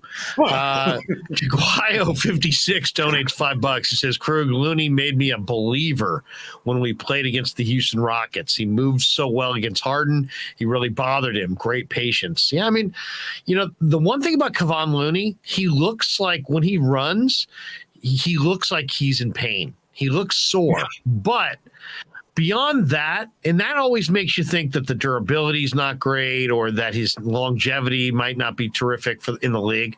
But then when you really watch him, there's no wasted movements. He knows what he's mentally like one of the sharper players on the floor. He makes smart basketball play after smart basketball play on both ends of the floor. His spacing is nearly perfect. He'll defend inside, and then he'll still, because of that crazy arm length, be able to close out on a shooter at the top of the key. So he played all 82 games. Feet. Have you noticed that? He never leaves his feet on a pump fake. When was the last time somebody pump faked Kevon Looney into the air? Doesn't happen. He stays on the ground. He plays position defense. You might score on him, but he's not going to beat himself. He's not going to foul you and send you to the line for the most part. He's not going to go for some crazy fake and dive out of the screen and give you a layup or a bunny. He doesn't do that. He plays good position defense, and he makes you shoot it over him. And if you can a little baby hook it or if you can shoot it and get it to go, good for you. Go to the next possession. But he doesn't give you it. He doesn't give you anything. And I think that's really valuable. In the era of so many guys getting rest days, with back-to-backs and everything, Looney played all 82 games, and I think Kerr, knowing how Kerr is just a player's coach, I think he let him do that because if Looney does end up leaving the Warriors, it'll get him a great contract. And, he signed for 3 years for $6 million a year. It was kind of a favor almost to the Warriors because he probably could have got more elsewhere. So I just like how Kerr let him play 82 games, even though it was probably not the best thing for him, maybe for the team. Hey, Kevon, why don't we rest a game or two here? Save yourself. But I think letting him be an Iron Man is pretty cool with a guy who's had 2 hip surgeries. Yeah, absolutely. I also wanted to say, just switching topics a little bit, back to just what I was saying about the Celtics. I don't know what he was talking about with the Robert Williams. Like, they don't have size. Like, Robert Williams is, massive. Like, I'm pretty sure he has a, 4 inches higher standing reach. How big's Tatum? Tatum's 6'10", isn't he? Tatum's 6'10", Brown's 6'8". Rob Williams is 6'9". I'm reading this right now, with a 7'6" wingspan, a 9'4" standing reach, which is 4 inches higher than Anthony Davis. So plus Horford's 6'9", and Tice is bigger. Yeah, Tice can roll to the hoop.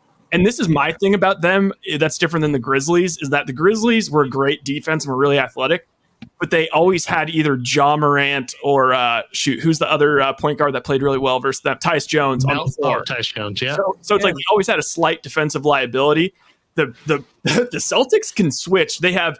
Okay, you want to take Marcus Smart, Defensive Player of the Year? Okay, you know what? Maybe don't take him. Let's take Tatum, 6'10", guarded Durant, guarded Giannis. Jaylen Brown, great defender. Robert Williams, all defensive team guy. Horford, great defender. They don't really have a weakness. So that's I wanted to add that. By the way, you mentioned. Go ahead, Danny. I'd say they've got the experience that Memphis did not have.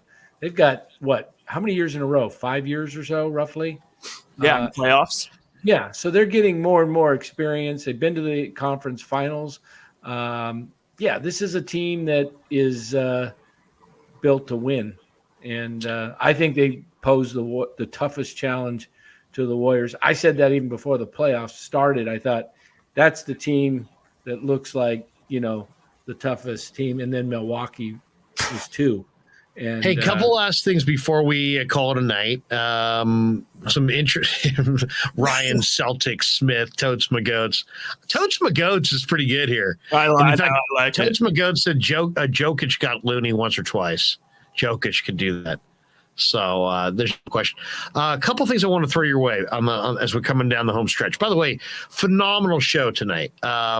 As far as the sheer number of people in the room, this is almost a record for us after a post game. So that's great to see. We're here in this post game slot after Giants baseball and after Warrior basketball, and we'll continue to be in this spot. So if you're wondering at the end of these games, hey, where can I go for a post game show that of people actually know what the hell they're talking about, who watch the game and are going to have a little fun and move it around and bring some good vibes?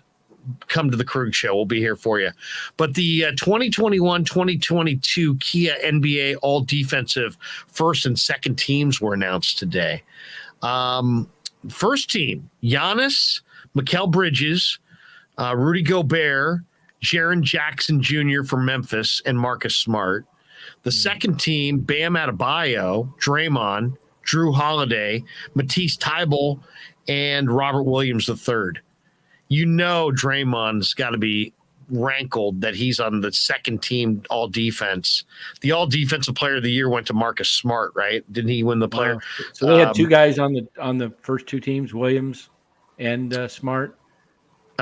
Smart, Williams is on the second team. Yeah, I was surprised. No Smart's on the Chris first Paul or Luka. No, Drew. No, how about no Wiggins? How about Wiggins as a defender? Two-way Wiggs.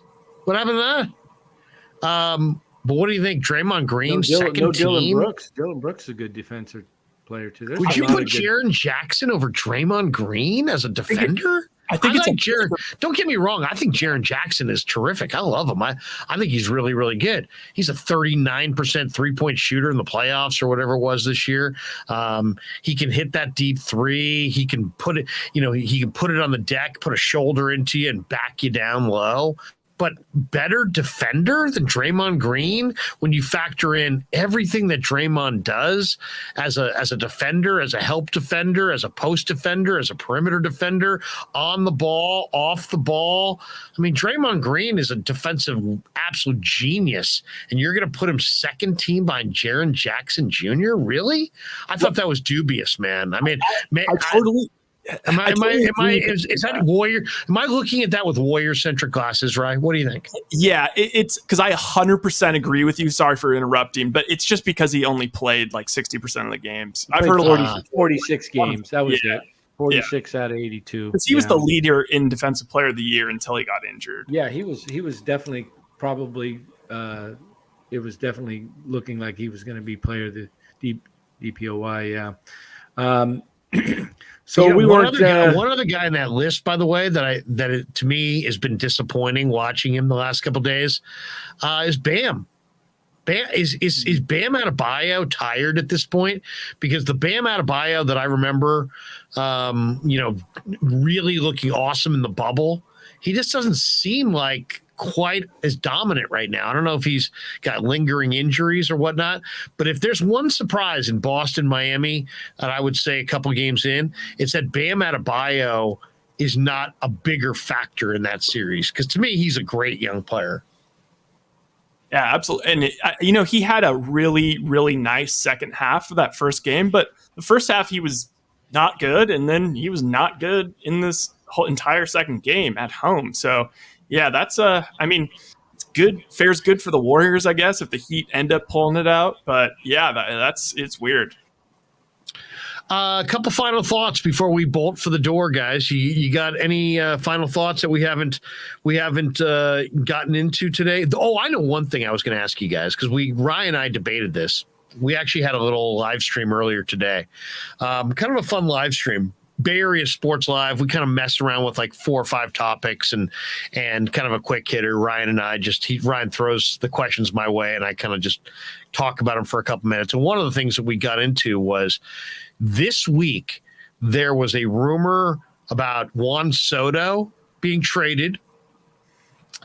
Then John Heyman, who's an insider, basically says that, there's an NL West team that has a lot of interest in Aaron Judge should Judge reach free agency. He's due to be a free agent this offseason. And we kind of debated, who would you rather have? Who would you rather go after, knowing what it would take on both fronts to land that player? Would you rather go after Judge, who's a free agent, who you're going to have to outbid the Yankees, and obviously he's a big name guy in New York. They want to keep him there, and they got deep pockets. They can keep him if they want to. Would you rather outbid the Yankees in free agency for Aaron Judge, who's hitting over 300 right now with power, and he grew up a Giants fan in California, and he's like 29, 30, or would you rather go to, trade prospects and then goodbye Luis Matos and goodbye Kyle Harrison and goodbye Marco Luciano and goodbye, Hunter Bishop? And it literally could take that level of a 4 prospect package to get Mike Rizzo to move off of Juan Soto. If it came right down to it, and Danny, this one's for Rye and for you. I've already said what I would do. I'll hold off on telling you what my answer was, but give me your thoughts.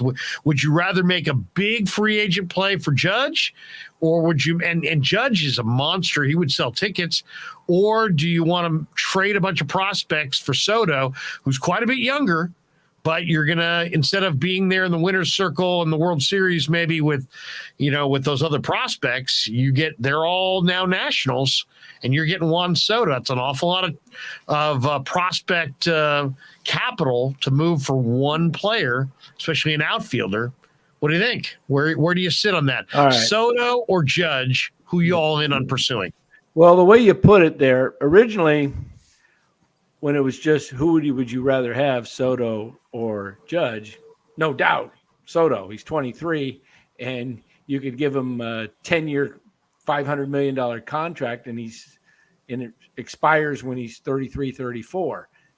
By the way, Danny, the Yankees offered a 7-year, $213.5 million extension to Judge before opening day. He said he wanted to get it done before opening day.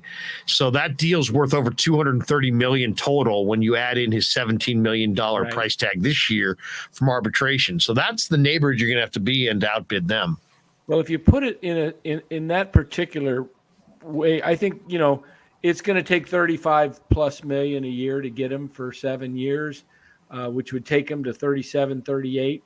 The only thing that possibly sounds okay with that now is because of the DH. But he's been hurt a lot in his career. I think you're talking about Aaron Judge. Yeah. I think you can get a package. I don't think you have to give 4 prospects. I think you would have to give 3 prospects and someone on the roster like Lamont Wade. Give them somebody, a Wade or a Yaz.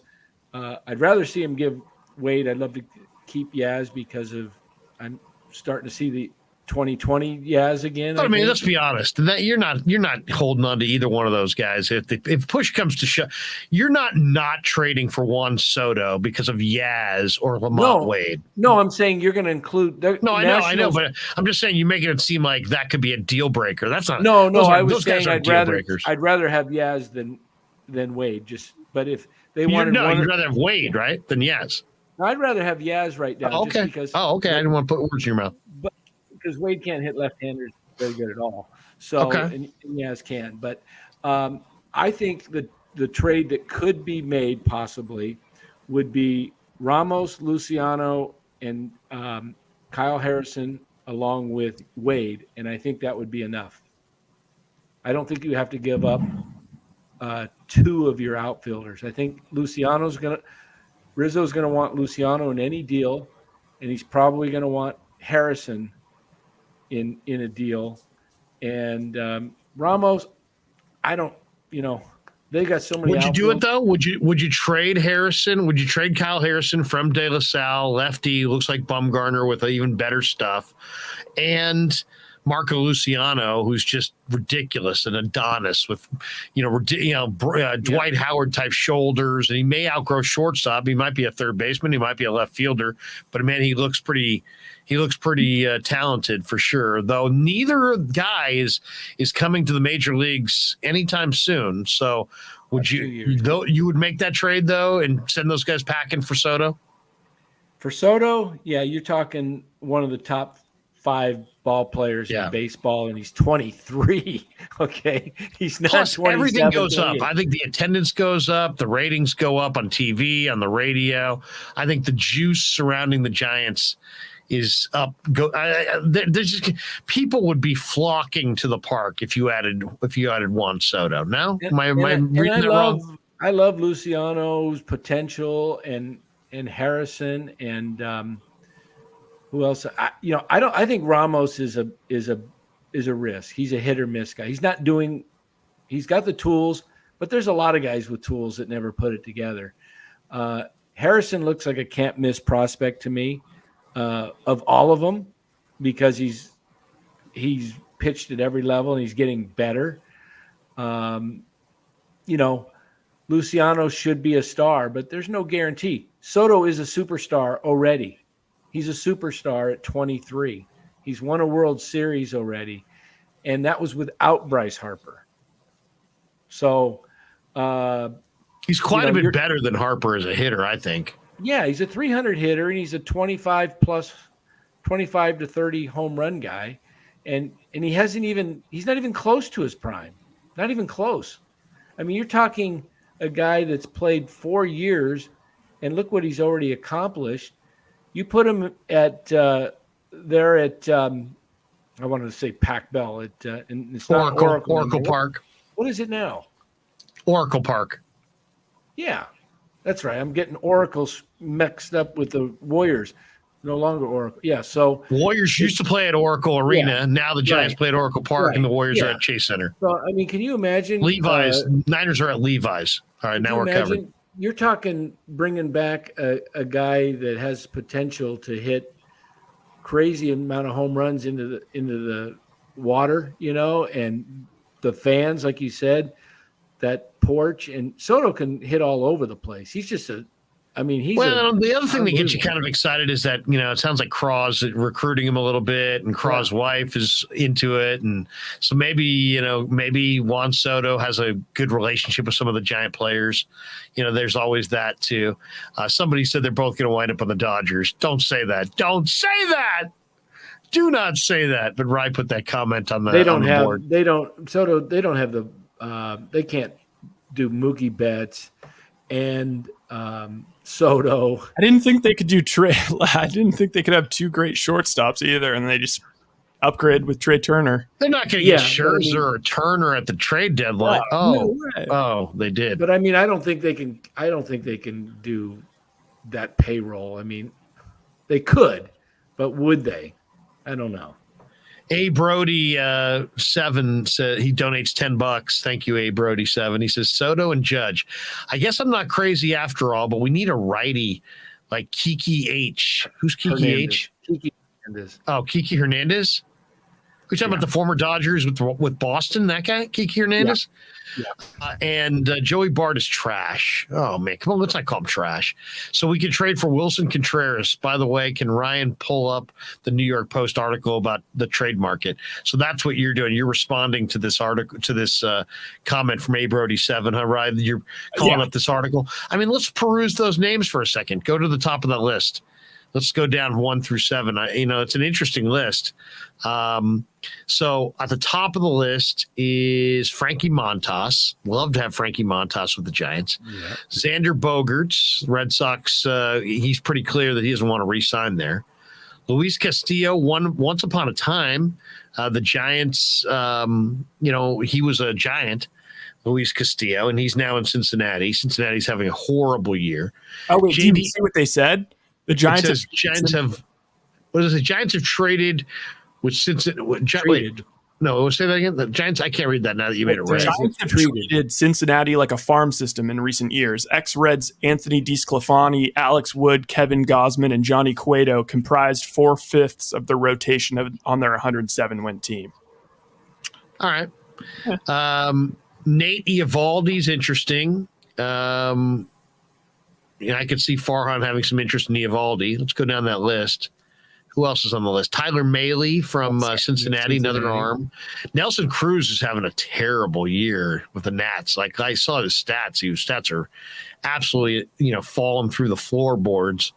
Wilson Contreras is the one that's interesting because if Joey Bart keeps struggling, man, Contreras would be interesting. Trey Mancini's got tremendous power. He's got a great story, but where do you play him? You already got a DH. You already got a first baseman. Brian Reynolds, I don't even understand why Reynolds is on this list. Didn't the Pirates already extend him? They did. Yeah, so what? He's not going anywhere, right? It says Pittsburgh should work on extending him. I don't know. Maybe how old is this article? Like 2 days ago. Although he's extended. The New York Post sucks. What else? Let's see. Ian Happ, Josh Bell. I think Josh Bell makes a ton of sense. Why? Because Josh Bell is a switch hitter.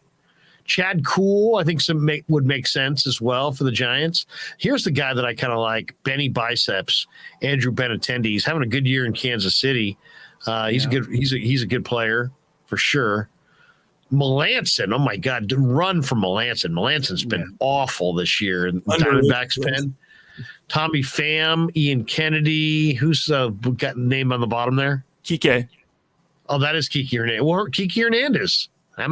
There's some interesting names there. I'd like to see Kiki Hernandez. That would be nice. So interesting list for sure. I can definitely see Farhan being very interested in 4 or 5 of those guys. That was John Naiman, and he totally was extended. So I don't know.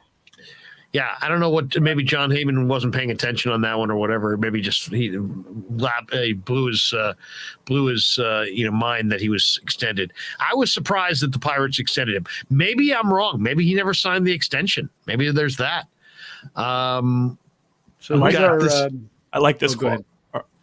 Soto to the Celts Chronicles says Soto to the Giants seems reminiscent of Bonds coming from the Pirates. Will a huge hitter ever want to come to Oracle Park? Will the Giants ever shorten the field? I think the park's fair. I think if you hit the ball down the line to right or left, I think you can get some cheapies.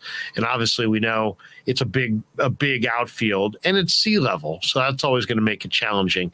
But I think I love AT&T or I love Oracle Park. I think it's fair. I think a good yard will have some live fields, and there's a live field till dead left, and there's a live, especially on a warm day. And right field is that's a short porch, but you got a massive wall and you get the sea air and all that comes with it. So I think that one's interesting. We should read this one. A Brody donates this. He says, sorry, I did read that one. Yeah. We already got that. Okay, so we already read that one. All right, guys. Final thought before we're 3 minutes to midnight. We're about ready to call it a night. Why don't we do this? We'll run our commercial. We've got a commercial here right at the end of the show. We'll come back with our final thoughts right after these messages. And thanks to Tony Cassera and the good people. And thanks to Tony Cassera and the good people at Cassera's Italian Menswear. They are housing the Krueg Show t-shirts, and they're a proud sponsor of the show as well. The Krueg Show t-shirt, the Krueg Show podcast t-shirt is available there at their store in Dublin. Their address is 7372 San Ramon Road in Dublin, California. And go see Tony Cassera and get yourself a Krueg Show t-shirt and support the show. And special thanks to our sponsor, New York Style Italian Sausage. That's right, NewYorkStyleSausage.com is their website. Phenomenal product, whether it's the breakfast sausage, the Italian mild, the Italian spicy, the chorizo. You cannot go wrong with New York Style Italian Sausage. Once again, NewYorkStyleSausage.com, often imitated, never equaled. And they are a proud sponsor of the Krueg Show. Thanks to them as well. All right, welcome back to the Krueg Show as we wrap things up on this Friday night edition. All right, if you just tuned in, Warriors got a nice win over the Dallas Mavericks. Golden State wins tonight, Game 2, 126-117. Golden State will carry a 2-0 lead into Sunday's Game 3 as the series shifts to Dallas. A couple things. We are going to be visiting with Bob Fitzgerald, the voice of the Warriors, when the Warriors are in Dallas. He's going to join us on one of the post-game shows, so we're glad that Fitz will be in the house. We'll get his breakdown after one of those games from Dallas. Always great to hear from Fitz. He's a wealth of information. All right, guys. Giants, of course, tied the game at 8, tied the game at 6, right? And then it looked like it was going to be maybe the Giants getting the win, but man, San Diego's tough, and they came back and they get the win. So the Padres win Game 1 of the weekend series between the Giants and the Padres. You guys have a final thought on the night? Exciting night of sports in the Bay Area. An exciting night for us. We had a ton of people in the chat room, a lot of people involved tonight, and it was some good vibes, and we were really some fun dialogue. What did you guys think? Yeah, the chat was awesome. I don't know if I've seen it that populated before, and I liked that people were making fun of my big mic and whatnot. So I enjoy the razzing. It makes me feel like we got some real fans. So yeah, that's awesome. Go Dubs. And hey, I mean, the Giants loss was painful, but it was kind of cool that Krug called the 2-run knock by Wilmer, and at least we got to experience that all together. So, Yeah, Danny, you got a final thought? I know we've been going now for almost 3 hours. We're closing in right on 3 hours. We got on the air right around 9 p.m. and we're closing in on about a 3-hour post game here. But man, it flew by. Cy was good. You guys were good. The chat was good tonight. Tons of people in the room and just a lot of energy. I think a lot of people are understanding where we're at. We're going to be here after post games for Giants and Niners and Warriors and that kind of thing. And there's just an awful lot of people that want to talk about some of these Bay Area teams. The Giants are getting healthier, more exciting, and man, the Warriors are getting close to winning a title, and everybody loves a winner, Danny. Absolutely. And the Bay Area was pretty fired up tonight with it was one of the more raucous crowds at the Giants game that I've seen, and I have season tickets, and it was I think the Warrior game had a lot to do with it. I'm sure they were posting the score and people were probably watching on their phones and just seeing the Warriors come back from, they said 19 down. I thought it was 21 at one point. I couldn't, maybe it wasn't, but I thought they got over 20 at one point, Dallas. So the comeback and the crowded Oracle, and then Chase Center was rocking again. It just, Warrior fans stepping up, and it's great to see Warrior fans being aware of what's going on. Charles Barkley just egging on Warrior fans and telling them that they're trash and they can't stand Warrior fans, but he likes the Warriors and the players, but he can't stand their, basically saying he can't stand us. So good to see Charles have to eat it tonight after what looked like a big Dallas home or road win. Barkley had to hear it big time from the Chase Center crowd. So good for all the Dub fans out there, and every Giant fan listening. Don't worry about a couple of losses in a row. Giants are going to be there. They're going to make the playoffs, and that's all you want to do is get in the playoffs with that pitching staff, and anything can happen. Final donation of the night, Jaguayo 56, always very generous, throwing $2 more. He says, Looney reminds me of George Johnson. George Johnson. Oh, yeah. Ryan, what do you think? You think he reminds you of George Johnson? Is that a former president? Ryan's like, who's George Johnson? One quick look at the leaderboard on our PGA Championship draft. The leader is Giants fan Will Zalatoris at 9 under. He's a Giants fan. Carded a 66 yesterday, a 65 today. He's got a one-shot lead over Pereira. JT is 3 shots off the lead. Justin Thomas, Bubba Watson. How about Bubba Watson at 5 under? Davis Riley at 4 under with Rory at 4 under, I should say. Stuart Sink, man, Stuart Sink has played incredible golf. He's at 3 under. Gary Woodland, we talked about Gary Woodland. He's at 2 under. Ryan's guy Cam Smith is 2 under. Where's John Rahm? I don't see John Rahm on here. +2. He's +2. And where's or is my he guy? +2 or 3? Your guy's done. My guy didn't make it to the weekend. Patrick Cantlay. He was +11. Patrick good pick. Cantlay. What the good heck? Pick, Lair. Good pick. Damn.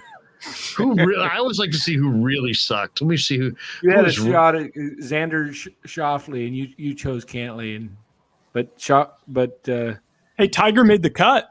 Yeah, +3. He made the cut. Daniel Berger missed the cut. He's pretty damn good. Cantlay missed the cut. Zach Johnson missed the cut. Wait, so is both the Krueger clan missed the cut? Yeah, me and my son are both out. John Daly missed the cut. Cam Smith's in there. He's like -2. I think he's 2 under. Dustin Johnson missed the cut. Yep, Scotty Scheffler, the number 1 player in the world, missed the cut. Yeah, he did. Yeah. Unbelievable. Hey guys, we're going to take tomorrow off. We're not going to do anything tomorrow except for I'm going to my kids' doubleheader. So go, Christopher. Good luck in Livermore.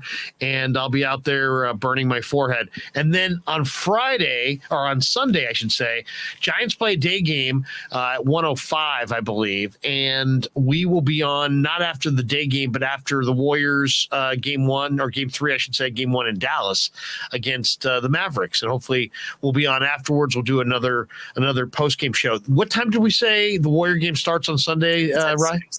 6. So right around 9 o'clock on Sunday night, join us for the next edition of the Krueg Show. Great performance tonight, top to bottom, everybody, all the people in the chat. Really good stuff. Make sure you hit like and subscribe. Hit that notification bell. We're loving doing the Krueg Show. Really enjoying being in the YouTube space. Thanks to everybody who has supported the channel. Thanks to Danny, and thanks to all of our sponsors and everybody who supported us in every way. And that includes all of you listening. We really do appreciate it. For Ryan and Dan, I'm Larry. Have a great rest of your weekend, a great overall weekend, start to finish. Should be some warm weather in the East Bay for sure, and we will catch you on Sunday night. Yeah, never met a man I've been scared of. Careful, you won't get exactly what you asked for. Here for whatever you bring me, getting handled. I answer to no one, I don't need to hassle. Yeah, we ain't never fall back.